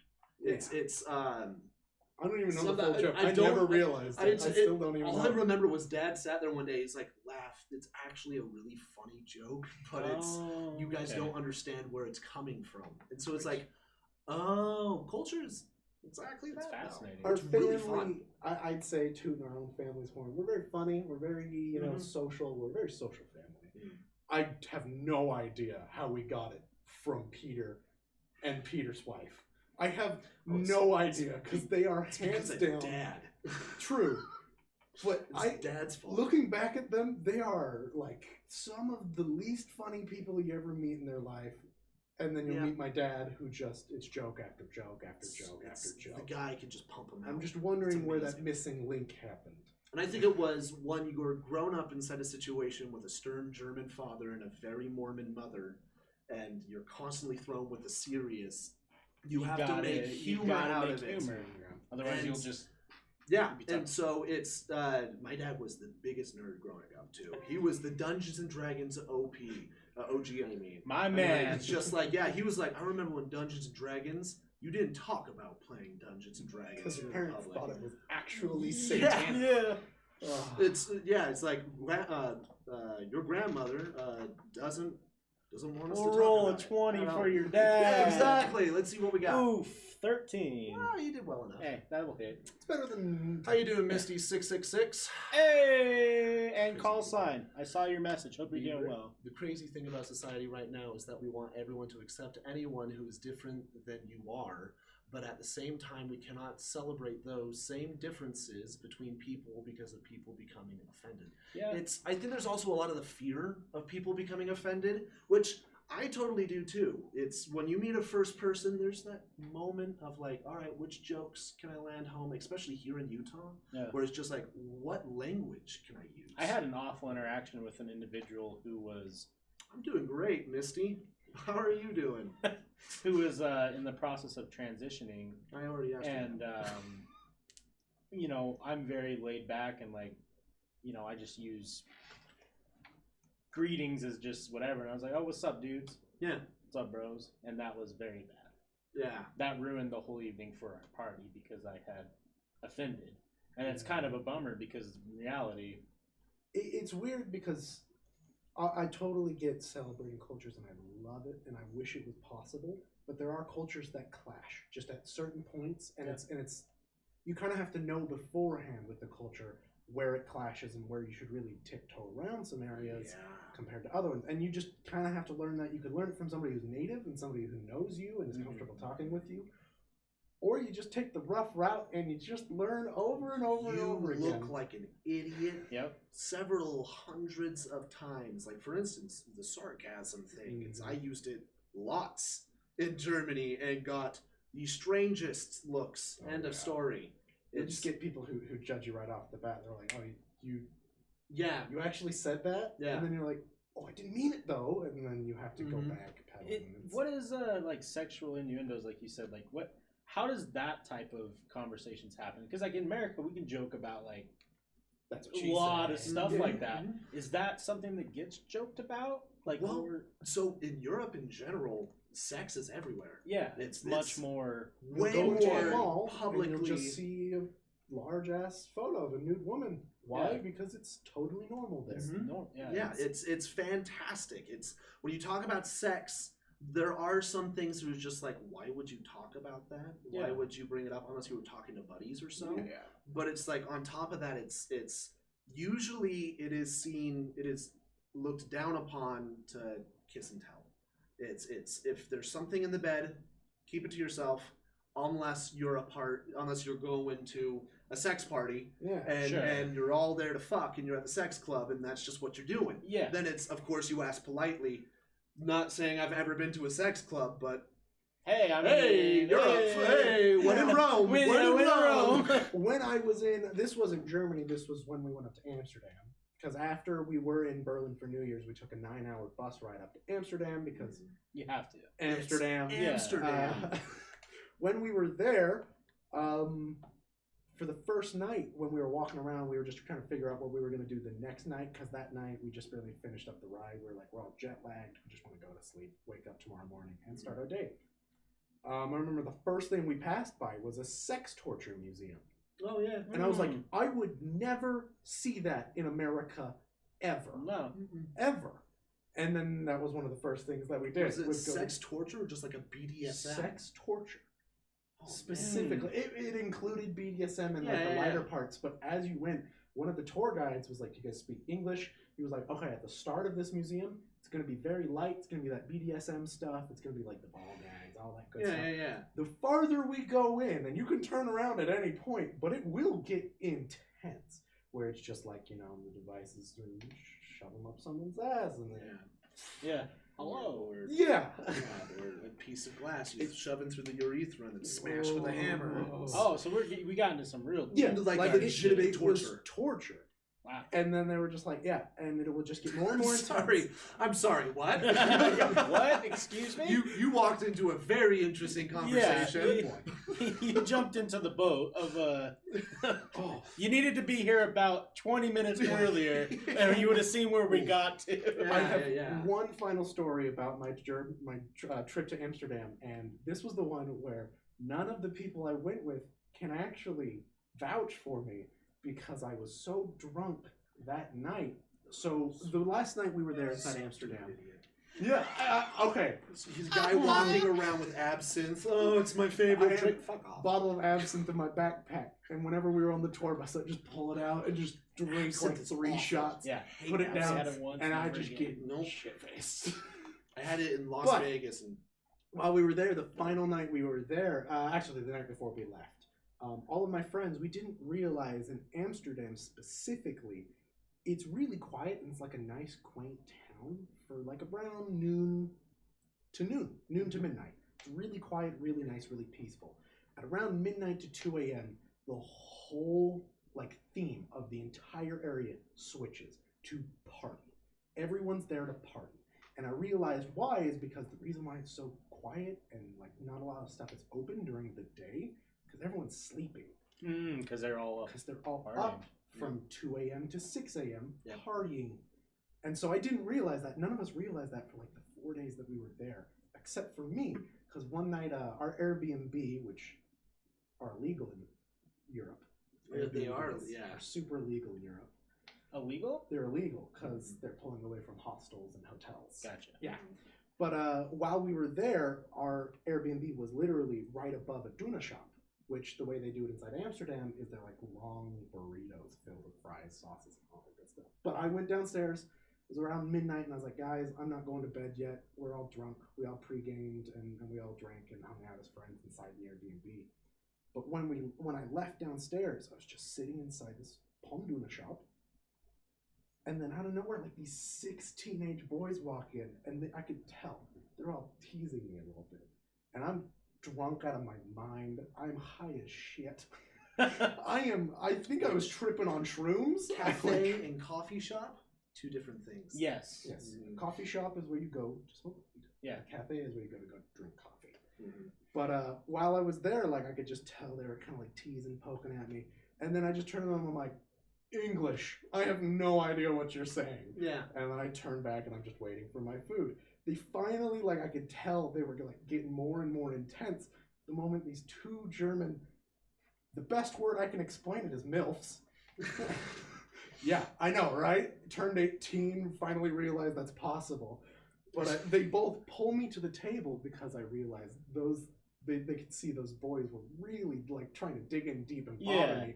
I don't speak Dutch. I don't speak German. I have no idea what they're saying. They pull me down. They sit me down. They're asking me, they're like, oh, why are you here? You're on vacation. Where are you from? Yeah. What's your name?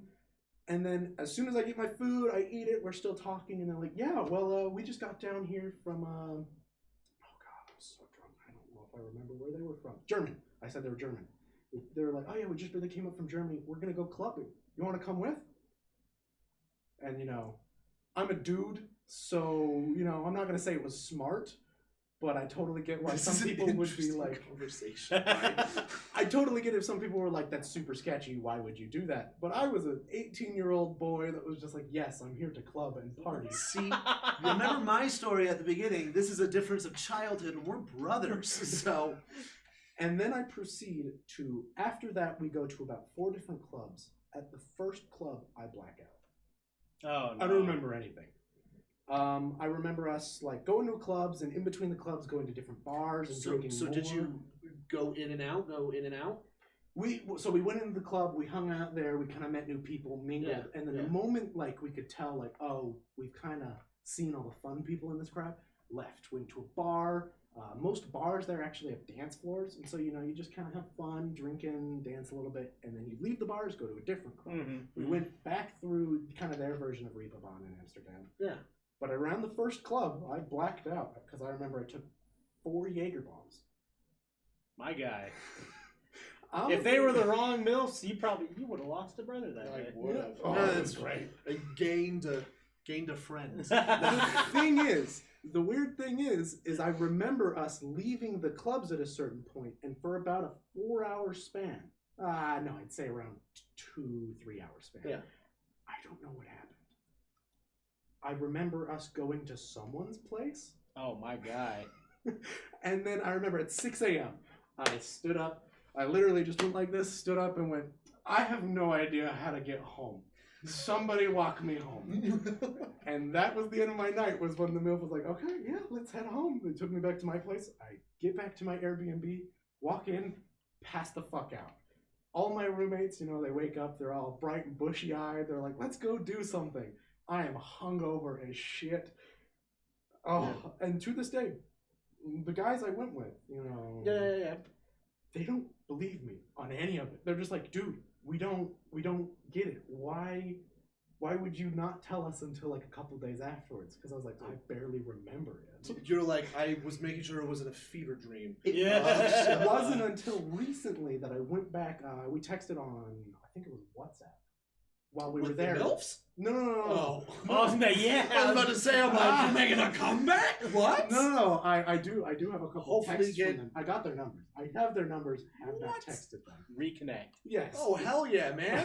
Come But on. with the WhatsApp, I remember I had no proof for the longest time that this happened, and only until recently did I go back through my messages and I saw that I drunkenly texted one of the girls that we went to Amsterdam with. I was like, hey guys, I'm getting some food. I'll be back within like 45 minutes. And then I remember like the next text after that was 4 hours later. I was like, guys, I have no idea where I am. I am drinking and I am having fun time. And I sent them a picture of just me and these two MILFs just in the club having a great time. And that was the first time where I called up one of my best friends. I called him up and I was like, I have fucking proof, you piece of shit. Look, the I MILFs. have proof. And after that, they won't ever fucking say shit about that again, because I have proof. Yeah. But I'm happy it didn't go poorly. Is that something that you have to consciously keep an eye on? Is that ideology of like, you know, you're the Americans, you could be wealthy, you could be captured? Well, I mean, okay. movies play on it a lot. Yeah, but... yeah. There's a few telltale signs of Americans in Europe. One, you're wearing North Face clothing. Two, you have a water bottle on you. For instance, I do actually myself. Yeah. And they don't see a water bottle as useful. They're like, if you're thirsty, you go to a store and you buy water. That's how close everything is. Right. There you can literally, nobody has a car. You're supposed to walk or take a bus or take a train anywhere. Yep.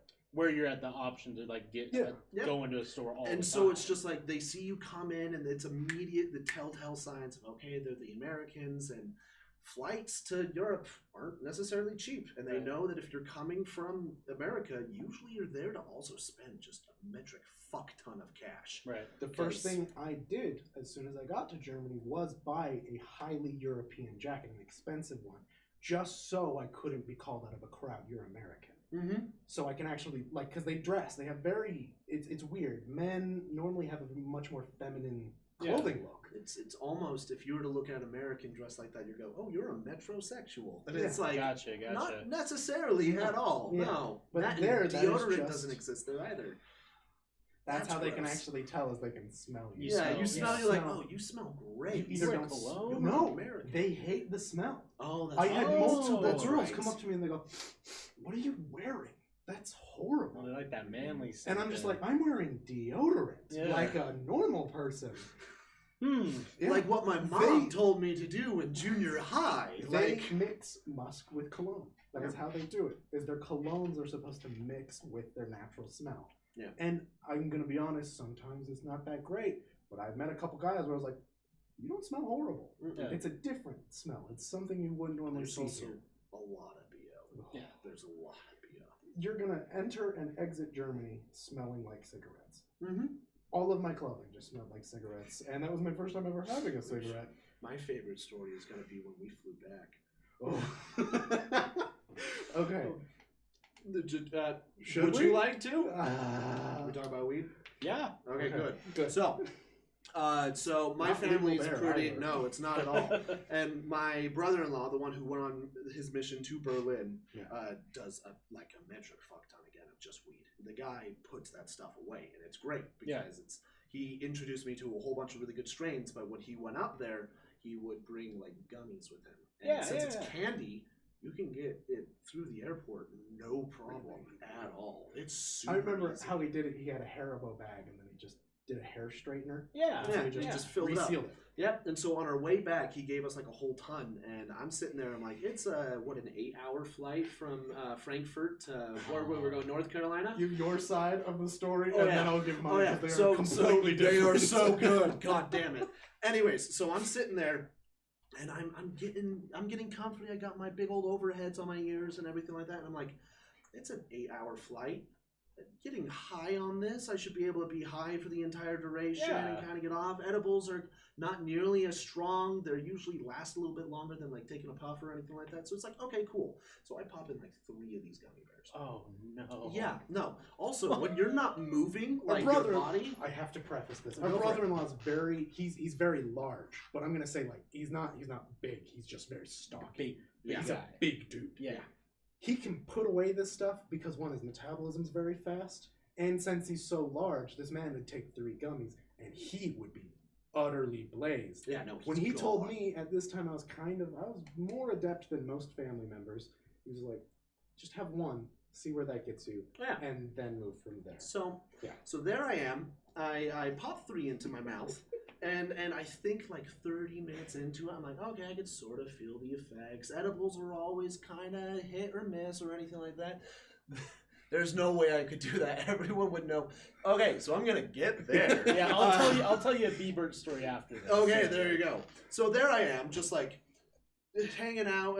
We're 30 minutes in, and I'm feeling kind of a buzz, and I'm like, okay, the edibles are kind of weak sauce, whatever. Because I mean, like my brother, he pops in 2 of them, and he's like, they're sort of working. So I take 3, and then I like into like hour 3 get hit so fucking hard, and I am so unaware that it was the weed. Because I thought the hit already happened. I thought I already reached that moment. You So were kinda here I new am. at I am this too at by this time. nobody in my family. I am surrounded by strangers on both sides, and I just pop them in because they think it's just gummy bears. And so like I'm sitting there, and I think because my body becomes one with the furniture when I get high, I just get really, really like into it. I'm sitting there, and I think the pilot is just going up. I think I'm just having more G's pressed onto me. And so, like, I'm sitting there, and I look over at the guy right next to me. I'm like, this pilot likes to go up, is what I say word for word.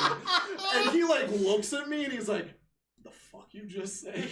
And, that's when I realized, I'm like, oh, I'm high out of my mind. And I look at him, and I'm like, I apologize. Sorry, and sir. put back on my overheads, and I'm watching the movie, and I'm like, super high.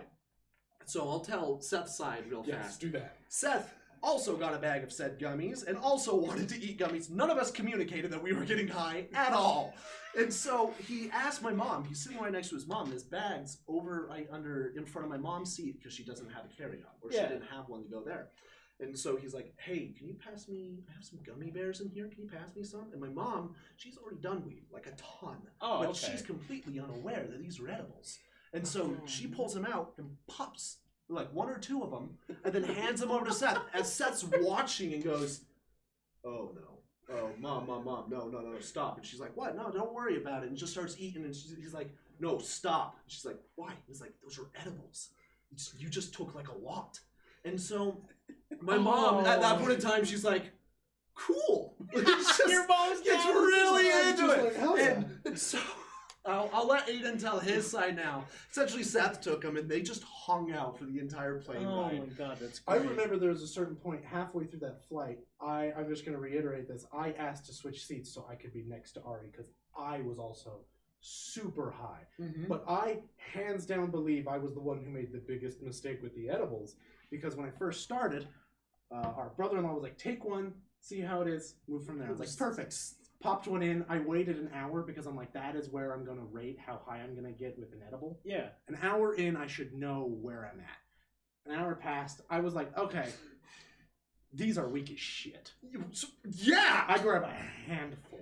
I'm at Oh, like 6 in my hand, pop them all in at once, and I'm like, we are here. The moment I swallow, all 6 of the first one hits. And I'm like, I'm in trouble. Shit. Yeah, I'm in trouble. After that, this was on the flight back when I moved over next to you. I was super high. I remember they kept on bringing me ginger ale. Oh yeah, no, we were asking for snacks the entire time. We were like, "Hey, do you have those those Biscoff cookie things with some peanuts, some pretzels? Just give me pretzels. Do you have mustard? Do you have mustard?" It's a very German thing. Yeah. But I remember at around hour 4, because it took a while for the 6 to actually hit. It hadn't hit me yet. Those other 6. I was still on the 1, and I was really high already. Yeah. I remember I was like, okay, I need to be around a family member so I don't totally make a fool of myself. I remember I asked to switch with the girl that was sitting right next to you. Yeah. You and me are sitting next to each other, and I start watching Mad Max Fury Road. Oh, yeah. Throughout the entire flight, I swear to God, I was screaming. I was like, this movie is so badass. It's like, dude, I want one of these cars. We live, we die, we live again. The whole flight, because this was after the 6th, finally hit where, I feel like the plane goes up, where I go, yeah, it was like, we're both like this. Oh, God. My favorite part of this entire story, BT Dubs, is we get off the plane and we are going through customs. U.S. Customs. We all get together and we all look independently at each other and we're like, are we all high? Oh yeah, because so you two didn't know about your mom. No, it's just like we're like, are we all high right now? And they're like, yeah. I'm like, Mom, are you high? And she's just like blazing her mind. She's like, yeah, she's a very small, petite, skinny woman, and she took a lot. She took a good amount. And so like we're sitting there, we're like, okay, cool. So we gotta go through customs now. And so like I just remember walking up and putting down my passport, and they're like, where'd you come from? I'm like, Frankfurt.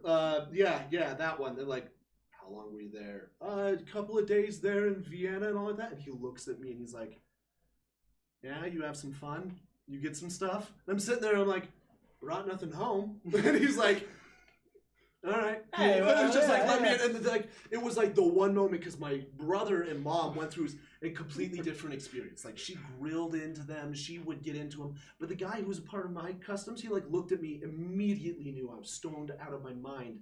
But the worst thing you're gonna worry about a guy stoned out of their mind on a flight is that he's gonna eat all the snacks on the plane. There's no worries. There's nothing to worry about. Mine was, he asked me, he was like, where'd you come from? And then I instantly go, where did you go? Where did you come from? And then he instantly was like, yeah? And I was like, yeah, Frankfurt, Germany. I was there for like a couple Vienna, weeks. we were in Salzburg a little bit. I totally pulled up. I know how to act sober while high. I'm very adept at this point. That's good. But I remember I was totally being just a total jackass. Like I was just playing with him at this point. I'm like, what are you gonna do with me? Arrest me? And Dad was on a completely different plane, and so when he shows up, we've already flown from North Carolina to Utah again. And he gets back, and we're all still super high. Oh yeah. And so like he gets the rental car. We're gonna drive back from Denver to Utah just to save a little bit of cash. And he gets down and he's like, all right, I'm a little tired. Who can drive? And he looks back, and we're all super high still. I'm like, dude, it's you're driving. I'm sorry, man. I'll talk to you the entire time. I'll stay awake with you. None of us. No. And I was like, that was the one thing where I sat there. And I'm like, I'm so sorry, Dad. We're all still high. And he looks over at Karen, my wife, his wife, and goes 100%. It's like, did you let them do this? And she looks back and she's totally high too. And he's like, son of a bitch. So did he ever dabble? Or is he? No. As a kid, he did. Okay. Actually, it's the weirdest thing because my mom is not LDS, like at all. She drinks, she smokes, she does ayahuasca, she does shrooms, she does. My mom, she's hard. My mom's a lady. My mom is amazing. But my dad is still somewhat LDS. This is the woman who pulled me aside and said, I have a clinic where you and me can go and do some DMT together. And I was like, yeah, let's do that. Yeah. When our brother-in-law sat there and was like, should we do Christmas shrooms? My mom was like, I'm down. Yes, family Christmas shrooms. So much fun. Okay, I gotta ask you this, and I don't know if this is possible. Do we do a follow-up episode and can your mother come? She would actually. She Okay. might actually. We be might. down, but With the way she's not allowed to see this episode. She has to not know that we talked about it. You'll have to pull it out of her. She will talk to you about it. Okay. But I'd rather her. she's still a very, very like in front of public and everything like that. She is still a very, very down to earth, civilized, very. She doesn't. When I look say like she's a hippy-dippy. lady, Yeah. she's a lady. Okay. And she's very funny. She's super personable. She was also a salesman, and so, but it's one of those things that, like, you'll have to like almost like sneak it out of her. And expect spiritual talk. She's not religious. She's very spiritual. Okay, what if we started with your other brother? Seth? Oh, he's fucking having a blast. Oh yeah, no, he'd be so fucking down. He Because really would. I'm having this plan in my head is like, how many of your family can I get in the room at the same time before it's just a family reunion? Before it's just a family reunion. And I just kind of sit over there and At just least- let it happen. At least all the Priers. That's how it would be. You wouldn't. I'm sorry. You wouldn't be able to interject anything. Yeah. It would just be us playing off of each It other would for be as long as you let us. complete chaos. But it would be an organized ADHD and caffeine fueled chaos. Yeah, which So, is great. Yeah. Great. Which are fun, and you get stories like Oh yeah. this. That's We tell the embarrassing childhood stories yeah. of Ari sleepwalking, Oh, eating yeah. maraschino cherries on the toilet. Yeah. We'd have I moments have where I those thought stories. the house was haunted because I kept on waking up in the same goddamn living room Yeah. for like 2 months. We I lost- just wake up there knowing I went to sleep in my bedroom. We lost Hannah. We thought we lost Hannah. She fell asleep behind a curtain right in the morning on the heater, and we called the cops and had like for We like searched. 4 or 5 hours. We searched everywhere, and then she just wakes up and throws open the curtain Oh, and hey, walks out in the guys. middle of the family room, and we're like, "The fuck, the hell." This was the family that was LDS, but even while still LDS, and I say we are incredibly lucky for this, is curse words with the LDS faith and everything like that is very seen down upon. Yeah. My dad and mom were like, My mom's Is it sort of funny? a sailor. you can say it then. You can cuss if it's funny. Yeah. If it's not funny, you get punished. You got to know the joke's going to land. Yeah. And so don't get me wrong, a lot of trial and error. A lot of that. Multiple times. But- of your dad going, "What did you say?" What is like, And you're like, "I'm sorry, never mind. I didn't say anything." No, I didn't say Nothing. anything. No words. No, nothing at all. It's just like, or we'd all be laughing. My mom's like, that didn't land. Or the few where mom, while being mom when I was younger, would laugh at a joke Our at the mom dinner table. Is numb. She is is numb to our jokes. We are funny. Another person who's never been around our family entering in for a family Have a dinner sort of blast. situation. Oh yeah. They're like, holy shit! It can be overstimulating sometimes. Yeah. Right. We don't Just believe because- in that. We don't believe in that. We're all ADHD fueled Yeah. pieces of garbage who And just can bounce on 18 different topics. And at my once. mom and dad did not believe in doctors to fix your ADHD. You lived with it and you learned how to deal with it. And don't get me wrong, I'm now medicated for it. It's phenomenal. Yeah. But at the same I'm point still of working time, on it is 100% just everyone's got ADHD.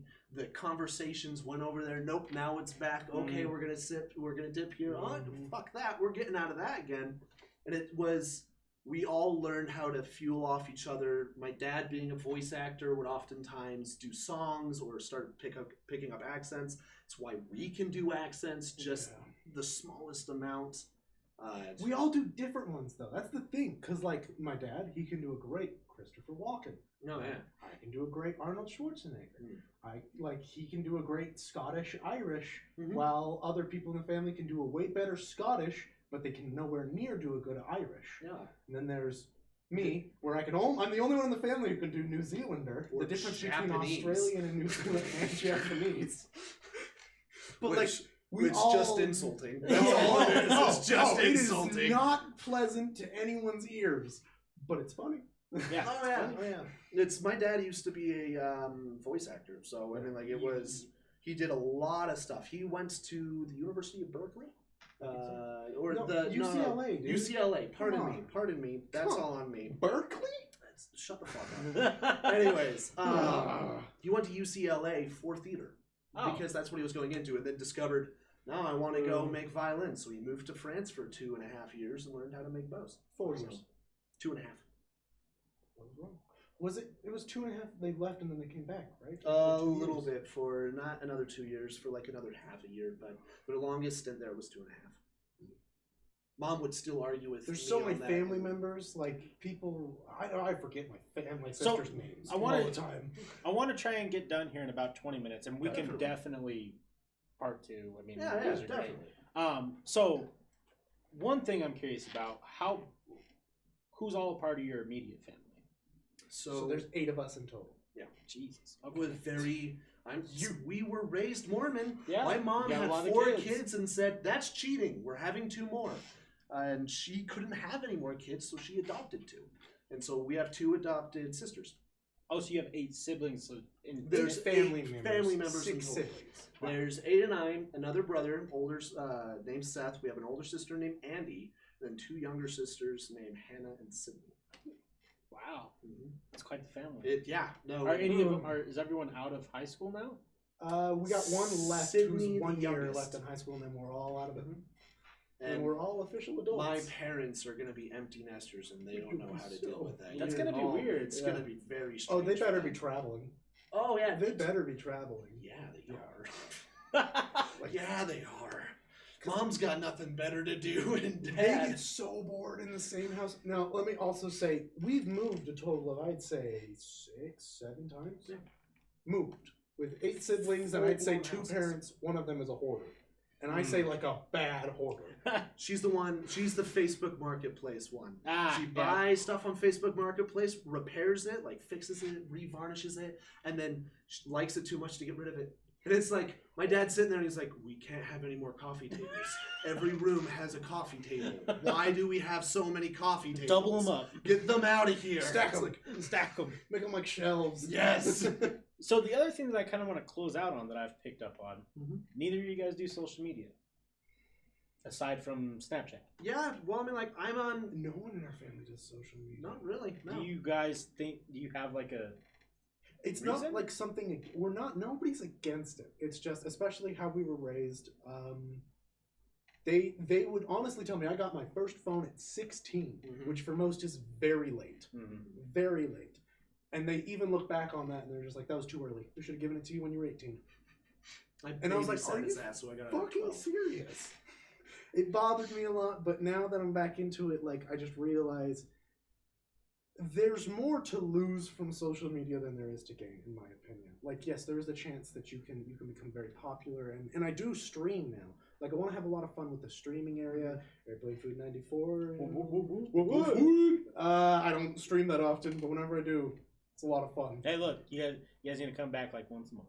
You Yeah, just I'm got totally down. you just got told to In come all back. honesty. It's, if you guys like it that much, yeah, I'll definitely come. Well, I mean, like, it's for me, for social media, it's We'd have to do there's it no around- need for it. There's no need for it. I because of my job constantly moving me around, and right now I work at home, but I used to be an installment for Geek Squad for Best Buy. Yeah. So I'd go to people's houses, repair them, and all like that, and we're very social people Yeah. and all like that, and so I'm on social media to lurk most of all, like on Reddit or Imgur or which Yeah. is Imager, but we call it Imgur. Imgur. Come on. But on top of that, it's just Instagram. I've noticed is bad for my mental health. It's all comparing. It's just you Snapchat I comparing use is yourself just to other people. another format Text, of texting yep. and talking. But past that, there's no need. The reason why I ask is I always tell people that if I decide that I no longer want to do podcasting, make that my career, if I don't want to do that anymore, Yeah. I'll be the same way. I won't have an Instagram. I won't have a Facebook. Mhm. Yeah. Because I agree with you. It's one of those things where we see the facade of these influencers or popular people, Yeah. but we don't really know anything about them. But it makes you feel shitty when you're like, man, he's 26. He has Yeah, 6 everything. mansions and all the cars, and I'm over here in my fucking parents' basement talking to friends about, getting high, and I'm like, Yeah. it makes you feel shitty. Yeah, And I tried Instagram for the longest time as a photographer. I Mhm. wanted to go into. I even got the name for my company down and everything. Got a trademarks, everything. Like I actually had a business. And social media is a great place to grow, but at the same point of time, I just got too fixated on the likes and the shares and the comments and on everything. So I'd post something, and while I loved it, I haven't posted anything on there in years. it definitely is one of those things, and I'm getting into the realm of starting to teach people who are wanting to get into podcasts, like important lessons they need to know when you get into the world. Yeah. And the biggest one I always tell is like, don't look at your analytics until you're ready to talk to sponsors. Yeah. Because all you're going to do is just drain yourself. I believe it. You know, because we get that little serotonin boost when we're like, fuck yeah, I just got 100 likes or 100 views. But in reality, it doesn't mean anything. No. And when those bad days come up, we're like I had one, and I'm even I still do it. I had what I thought was an amazing opportunity. I had an interview with someone that was fresh off a Netflix documentary. Like, I was like, this is going to be big. Yeah. Lowest viewed episode I've had in months. Really? And I was like, I remember that episode. I did show up for a little bit. It was a good one. I honestly liked it a lot. And I don't know, algorithms you can't plan on them. And I even myself, I was like, fuck, man, that bums me out. But the reality is like, you can't let shit like that bum you out, because you can produce the best content, but sometimes it just, no one sees it. There's too many times where I see that on YouTube, Twitch, all that, where it's just like, wow, this person makes way too good of content for the views and the likes that they're getting and the subs and all of that. You deserve more. And don't get me wrong, once you're pushing out constantly good, original, which is hard to do, original stuff. Content, all it is persistence at that point in time. It's you continue doing it until, because I promise you, sooner or later, someone's going to find it, share it or something like that, and it's going to be passed on to hundreds of thousands of people. That's where it comes from. I think that's the biggest lesson in life, is consistency. If you truly want something and you're just consistent with it, you'll achieve it. Yeah. If you want to be a huge streamer, if you want to be the next, I don't know who the most popular streamer is right now, Ludwig probably. If you want to be the next him, it's tough to get to, but it's not impossible. Ninja. So I was a part of the generation when PewDiePie was the top YouTuber, and no one would still ever. Is. Fuck anybody who No, says anything different. he definitely is, but he's not the most liked YouTuber. No. He was the most liked YouTuber for the longest time. And unpopular opinion, hands down, some of the funniest things on YouTube are his gaming montages that he does not make anymore. No, he doesn't. As a child, that is like killer instant content. Oh yeah, that is instant dopamine to my brain when I watch those. I had that live stream on where he dropped the N-bomb playing PUBG. Oh my god, that was a moment. It happened. I wasn't watching it. I was doing other things on the computer, and I heard it. I'm like, wait, whoa, wait a minute. This is wild. Yeah, there's a moment for me when it comes to language that's just like, there are certain things you gotta be careful with, but at the same time, I hope that as a society, as a civilization, we can get to a point of time to where words are just that. Yeah. Or words. I think too, it's one of those. Yeah, that's a tough one to talk on. It genuinely is. I don't think we're gonna see it in our generation. I think we'll be long dead before we really understand. We can hope. It's because I also believe in the exact opposite. I believe words have extreme power. As well. No, totally do. It's because I can totally diffuse a situation with just my words. I don't have to impose myself on anybody or anything like that. It's just the way you phrase something can make somebody believe or think differently. Because I could call someone a cheeky cunt and they'd be like, oh, what's up? Yeah, I look and be like, you're a fucking cunt. Yeah.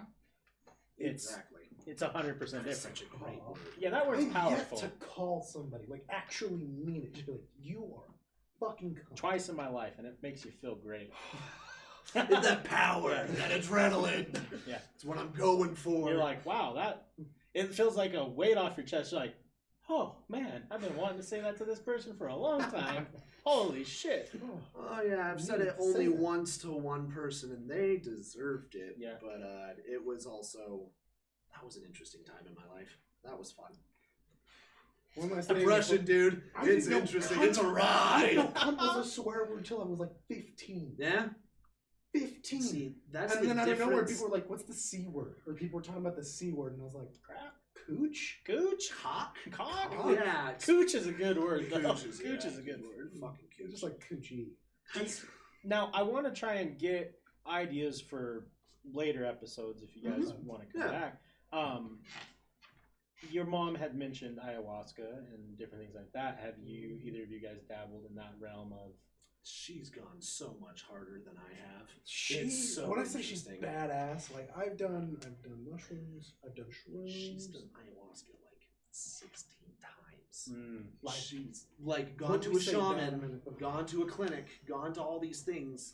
It is genuinely impressive because the only reason why she does it is because she wants to be more open-minded and she wants to be more there spiritually. Which if you asked her now, Go for she it. totally disapproves of me and Ari recreationally smoking weed. She totally disapproves of it because she believes with those kind of drugs, you should go into them with a meaning, saying like, I want to fix this about myself, this drug, which she won't call it marijuana, she'll call it Santa Maria, because that's the actual name. That was the first name given to it, and she believes names. I say that with air quotes. Names have power. Yeah. She believes in astrology too. That's a funny one. Yeah, right? She goes into it like farther than any other person. she is the most broad and variable, varietal. She has the most variety of what she does and what she believes and what I don't agree with a decent amount of what my mom says. I love the hell out of her. Yeah, of course. And I will always support her and I'll always stand by her. Yeah. But there are some times where I sit there and I'm like, Mom, that's fucking insane. Are you fucking serious? Are you really worried about 5G right now? The towers are taking over. No, right? I wanted to ask it meaning, not specifically her, because if that episode ever happens, who knows? I won't ever push for that. But I mean specifically you two, if you've ever delved into any type of, psychedelics, because I'm actually I want to do an episode that is more dedicated just to that space. I've done a metric fuck ton of shrooms. Okay. I've done too many shrooms. Okay. Same and with I don't dislike shrooms. I've never done acid or anything like that, but I've done acid.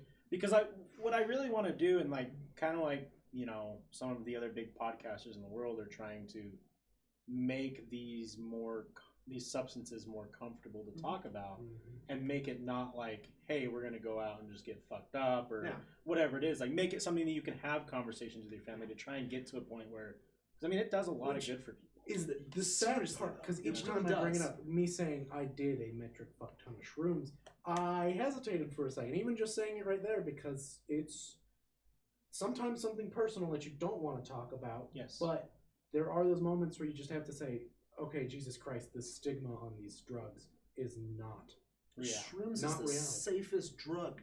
Yeah. I prefer somebody doing shrooms before they did weed. Honestly, I really would. Just because mushrooms are a trip. I do believe that there needs to be a time where you don't do these recreationally. Don't do psychedelics for fun. You do them because, well, don't do psychedelics when you're in a bad place. Sorry, I should have said that. Don't do them when you're like, I need something to pick me up. Have a good time. Yeah. When I need something to pick me up, psychedelics are not the place to be go. there already. Yeah, I live by a motto when it comes to even drinking, specifically weed, mushrooms, all that type of stuff. I will not use them if I'm sad. And a lot of people look at that and they're like, well, what does that mean? And I mean, that means like any type of sadness. Like, I'm not going to come home and be like, casually drink like 3 beers and I'm having a shitty day. Yeah. I don't think that's good for you.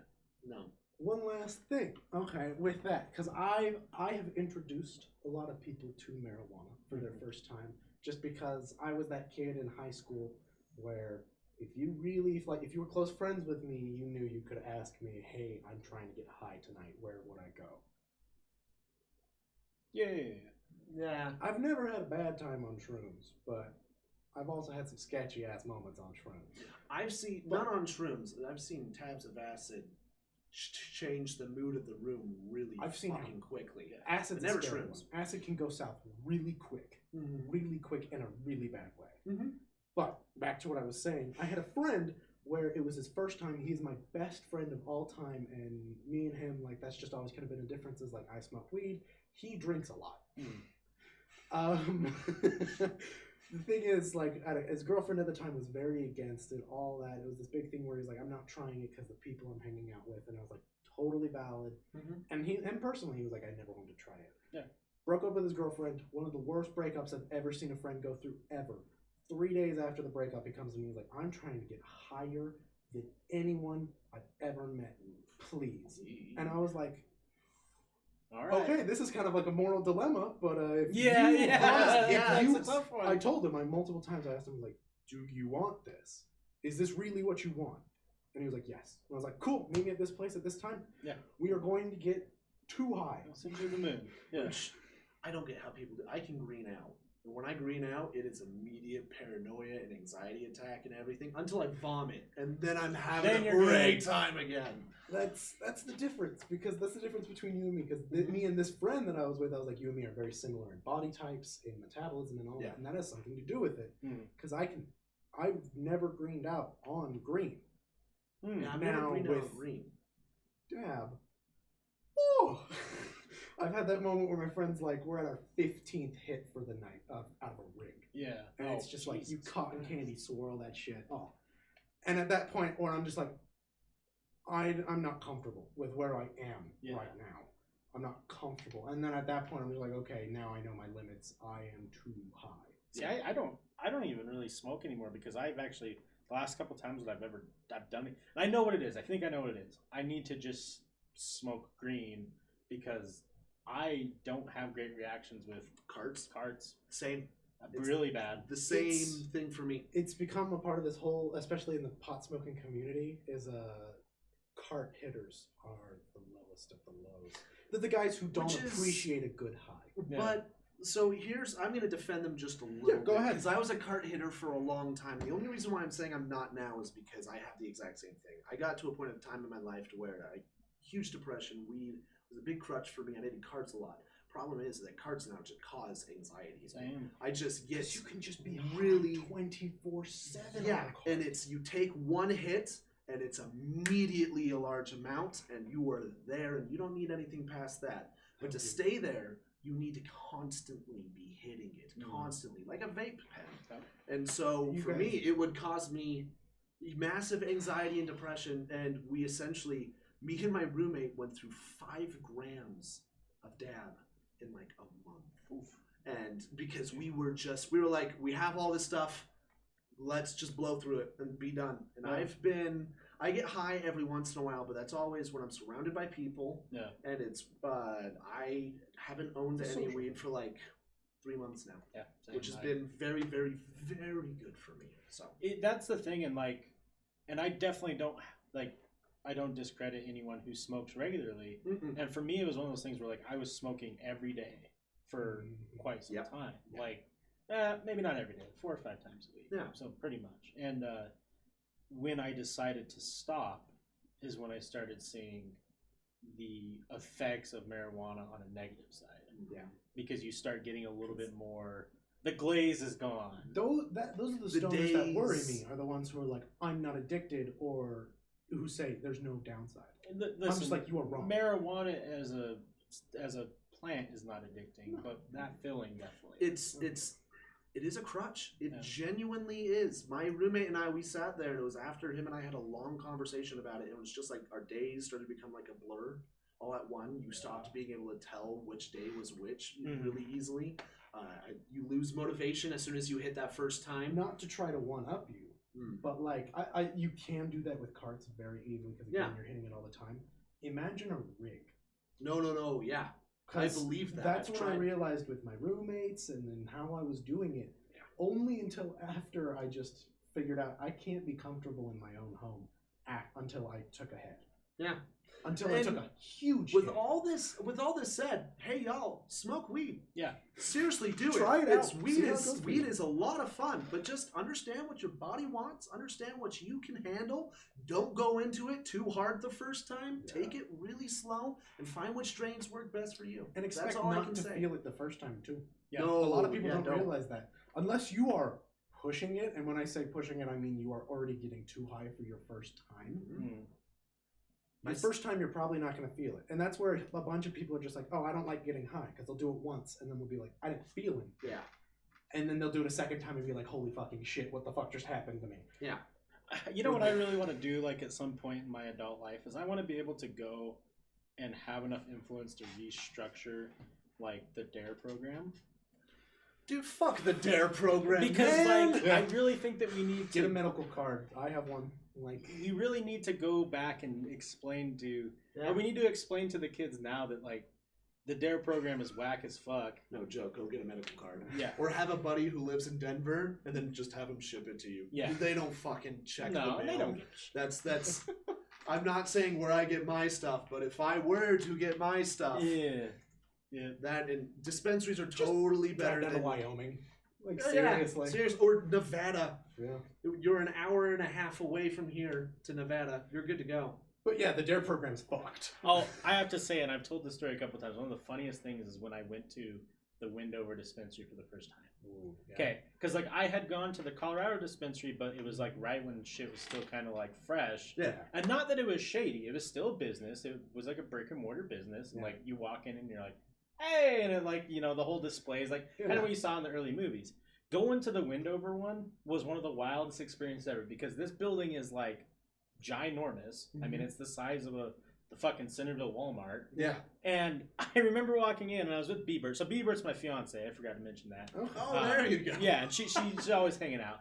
And we were kind of like, oh, this is crazy. And when you walk in, there's a first set of doors and you go in, there's a greeter. And she's on a computer. And she's like, oh, welcome. Is this your first time here? Like, yeah. And like the first thing out of her mouth is like, oh, would you like to sign up for our rewards program? And then that's when I was like, oh my God, this is different now. This is, we're advancing as a civilization. Because like, it was like an awards program like a Smith's has, where if you come and buy product, we'll give you fucking discounts. And I'm like, this is, I remember like, I was a late bloomer, I guess you could say, as far as my group goes when it comes to smoking weed. Same. I didn't smoke weed until I was out of high school. Yeah. Same. And Which I have to say, there's a huge difference between here and their dispensaries here and the dispensaries in Europe. There's a huge difference because I've been to the dispensaries here, like really nearby, because I have my card and I can just pick them up whenever I like. But inside Amsterdam specifically, it's you go downstairs, like it's a random door that just has coffee shop on the front of it. You go in, you go past somebody else's business, through their business, you go downstairs, and then it's this basement. And it's a bar, it's where you pick up your stuff, and then like the bar, and then where you pick up your stuff, and then there's this door, and it's a glass like wall into this giant room. What happens is everyone picks up inside that room. You have to buy some before you can enter the room, but that entire room is a giant hot box. The whole point of it is to get high off of the tiniest amount. Like you could just buy 1 gram, get in there, and you're as high as like you bought 5. Still quite a bit. It's like $10. All right. That's the difference in how much we take. Yeah. That's what I'm like a 1 gram. I'm like, oh man, someone's. Yeah, but like you could buy even like a half a gram. You go in there and then you exit like you just smoked 6. Yeah. Because the whole room is huge, but it's kind of sketchy because it's these wooden tables, nice wooden tables, but like everyone's sitting there listening to loud music. You don't really talk to anybody else at these different tables. It's also their attempts to keep people who are high off the streets. Yes, Is it like because it's super disrespectful to smoke on the street. Is it similar to like a hookah lounge? Kinda, Yeah. almost exactly. Okay. But like, yeah, it's super disrespectful to smoke on the street. It's I get super. I want to hear the rest of your story. Oh, I'm sorry, sorry. I I know told that you hit you one. all the way. The one that you were still going on. Oh, with the Wendover? Yes. Oh, that was pretty much it. And I just think it's fascinating that we're at a point now where, because I remember growing up, like a lot of my friends smoked weed, you know, around this area, and I was always hanging out with them, and it was like, it was stressful. Yeah. It was stressful. It was one of those things where like, okay, well, where do we go?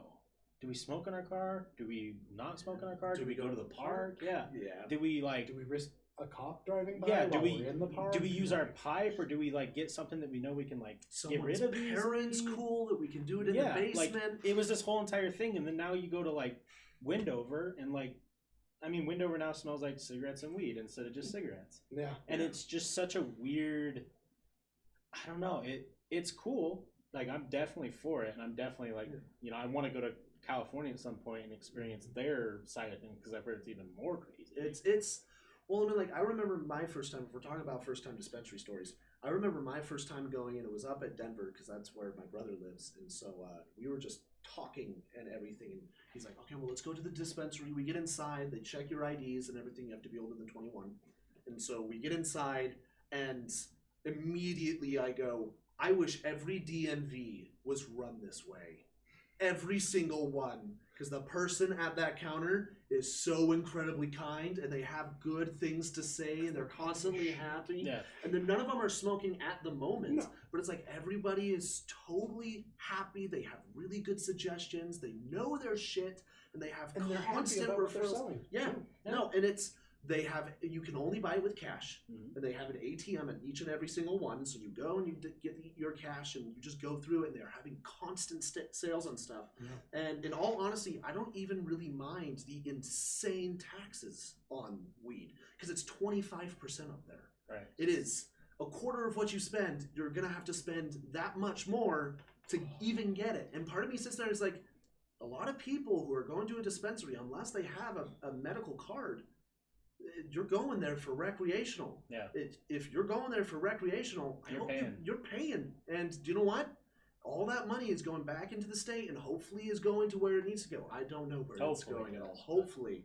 But it's like I sat there and I'm like, dude, this is a totally different experience. Potholes? Are you fucking kidding me? Am Yeah, I right. living in a utopia? There's schools up in Colorado where they give kids iPads as like their like start of the year because of how much money they have from weed now. Oh yeah, no, and I've sat there and I'm like, if it wasn't, this is my biggest oomph with the LDS Church. Is how much control they have over legislation here in legislation. Thank you. I'm also dyslexic. Anyways, Hey, me too. there you go. We really put there the you sexy in go. dyslexia. Hey. Anyways, but no, but it's one of those. For instance, when they try to pass the law here in Utah for it to be passed recreationally, it got 14, passed. right? Yeah, it got passed medicinally, but not recreationally. And I'm sitting there and I'm like, why the hell not? I mean, like, If it's put in there your laws and all medicinally, like it should that. be there It's recreational. people are already smoking it. People are, and That's the dumb the part. crime for it is so high when it actually what all they're doing is hanging out and smoking and eating chips It's not and like watching they're a movie. smoking from a crack pipe and then running into the streets getting hit by a car. No, I don't That's not want to what's get happening. into a car when I'm high. I don't want to leave my apartment. Yeah, It's why when I'm drunk, when I'm like, no, man, I really want some Taco Bell. And I don't want to hoof that DoorDash price, but I really want that Taco Bell. Social distancing and all this shit. Why don't they just give everyone like a gram? No, I'll I just stay sit at in my home. apartment. Like, I'm not gonna go do stuff. I'm just gonna sit at home, eat my food. They even did a study on like high functioning stoners, Mhm. smokers. Like they're better drivers. Yeah. They're more cautious. I had, You know, like I worked not at that one. that's a good thing to do, but Well, Hesitation can kill you as Yeah. well. it's just be careful. Know Yeah. your body. I know people who they get high and they drive, and in all honesty, I don't like doing it myself. Yeah. I don't like operating the vehicle unless I am Hands down, 100% better driver sober. high. Now I'm a scary driver to myself because multiple times I've driven, and the only reason why I took the exit I was supposed to take was because I saw the sign, read it, and went, "Oh my God, I'm going there." And then I take that exit. That's the only reason. If I didn't see it, I would have driven 2 hours in a different direction. That is a Like- difference in you and me. I do not like being high and driving. And the other thing though that's interesting that I think you'd probably find funny is the weed that like, well, I mean we smoked later, but Yeah. the shit was not as potent as this shit is nowadays. Not even a little Like, bit. I started. I didn't start in Amsterdam weed, but I hit that really quickly in my career of Yeah. actually smoking. career. A career. Yeah. I started with You need to get a nice Amsterdam smoking stuff. jacket. You're You can have a right. career. Which We all have a we smoking can get jacket. into that later, but the licensing to be able to sell weed in states that Oh, allow yeah, it is it's also Ridiculous. insane. It's like- but there's so much money to be. I think made that into though, to go back to what you said about how I'm high you can all smoke time. different dab Respect, rigs Misty. or Seriously though. different things like that is Yeah. you jumped into the weed when it's like at its like best It's- product. Yeah, I didn't have to deal. Farmers markets, you'd make so I've much had money. some at. waste scares. I've Totally had some high. wasting scares, like everyone always does. But then I'm happy to realize that no, I was just really new to weed, and this is really strong weed. Yeah. Well, I mean, like Like- my first time I did dab, and they're like, hit it once, and my first hit and hard hit and all like that. And after that, there's always that first time, and that first time is The never scary topped. parts with carts is because, or just dab is because you'll take that hit and then you'll be like, I don't really feel it, and then you'll take like 5 more, That was and then you'll be like, oh my God, I fucking made it. that was my second time. Was I did 11 hits, and I'm sitting there, and it was my second fucking time, and I'm 20 at the time. Yeah. And so it's like I'm sitting there, take 11 hits, and I'm like, all right, starting to feel it. I put on my headphones. I start listening to Alt J because their music is Whoa. like Yeah. extraordinary while Perfect high. for pot. But then you get that it's in your head, and things are repeating and circling and things start swirling around and you just don't feel good. I vomited on my buddy's car off of the porch and went and took a 6-hour power nap. And don't get me wrong, nap kicked ass. Yeah. But after that, I didn't touch weed for 2 months, 3 months, because I was too scared of getting to that point again. I've only done dab, like actual dab, like blowtorch dab one time, and I don't know if I'll ever will again. You know my roommate. Yeah. You know the situation I was in where I was pretty much every day. Yeah. I do about 4 or 5 hits out of a thing. And, you know, carts, people can say, like, yeah, I can get a gram cart of dab, and that'll last me a week. I could do about a gram in a hit. Yeah, my experience with a dab rig was just, I wasn't ready for the heat in my chest, and it got me so belligerently high that my whole experience was just like, panic. Please stop. Like, please make this go away. That's the worst thing ever too is based upon strain. It's a completely different experience. I'm not good at measuring. I don't know how much I took. I don't know. I don't know how much wax is a lot of wax. Did you say like a pinky nail? No, it was way more than that. It was like, Jesus, holy shit! Oh, that's bro. not. You did it. Like what I do, I like a casual tap, dab for me tap, is tap. about a pinky nail. Oh, it and was then I like put that on the sword, and then I do that about 5 times. Oh, it was like a Mine are- drippy thing. Like, mine are where, like- it was like a long strand thing, and you put it in, and you like. Holy shit! Jesus Christ! I've That's only ever probably done why that twice. That's and probably those why I were- hated it then, right? That's really hard There's stuff. I pissed off my roommates. My first time ever doing dabs is because I was prepared. I've smoked a lot. I know about heat in my chest. Yeah. I've done all that kind of stuff. And so when I took it, they were trying to kind of bully me, and they did over the top. They kind of wanted to either scare me out of it or get me really into it. Yeah. And I smoked it all. And if you ever take dabs out of a rig, never be scared to cough. You're supposed to. Yeah. It's supposed to happen because it hurts. Yeah. A dab hurts so bad. But it was just like that. It was a long strand. He just kept on like dropping it in slowly and slowly. Yeah. And I didn't cough at all. And I was just like, Oh, that was one of the reasons why I Casual. hated it so much. Is I would not stop. well, I've always been a cougher, even just smoking anything. Yeah. And it went all I don't know how long it is. I really don't remember. And I went all the way down, pulled, and then I just as much as I could get in, and like I felt like my chest was on fire, like not normal like weed smoking fire. Like it's a different feeling. hurt.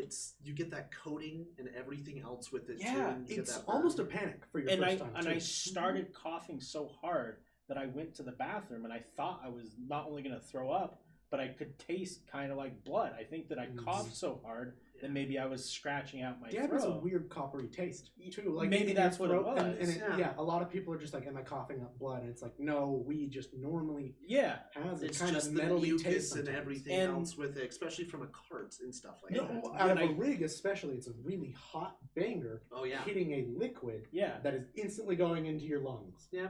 So I thought like when I finally was able to go and like didn't think that I was coughing up blood because I didn't see any blood. Yeah. And then I sat down. I was so just beyond comprehending anything that was going on, and just immediate panic and paranoia. Yeah. And I was just like, I couldn't get out of my head. Yep. Oh. I was lucky enough that I had a person who sat there and he was like, I have worked with a lot of newbies. I've worked with a lot of people. He's like, I like showing it to people. That was his thing. Yeah. And so he's like, I do too. one hit.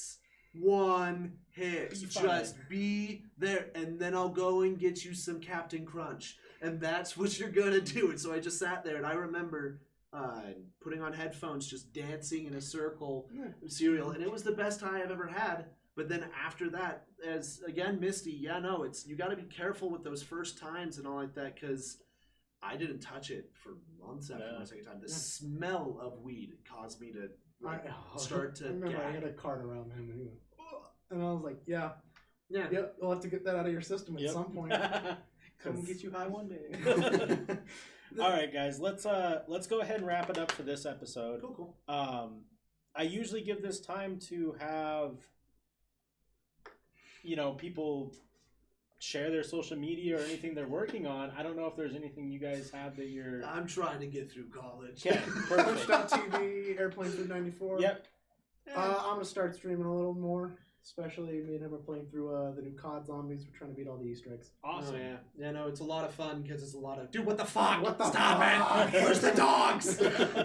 And you'll hear us screaming a lot and all like that. I'll show up on there. I've got a completely different handle, but if you're hopping on him, you're gonna definitely see me. Yeah, I like Twitch streamers, but I got nothing to offer.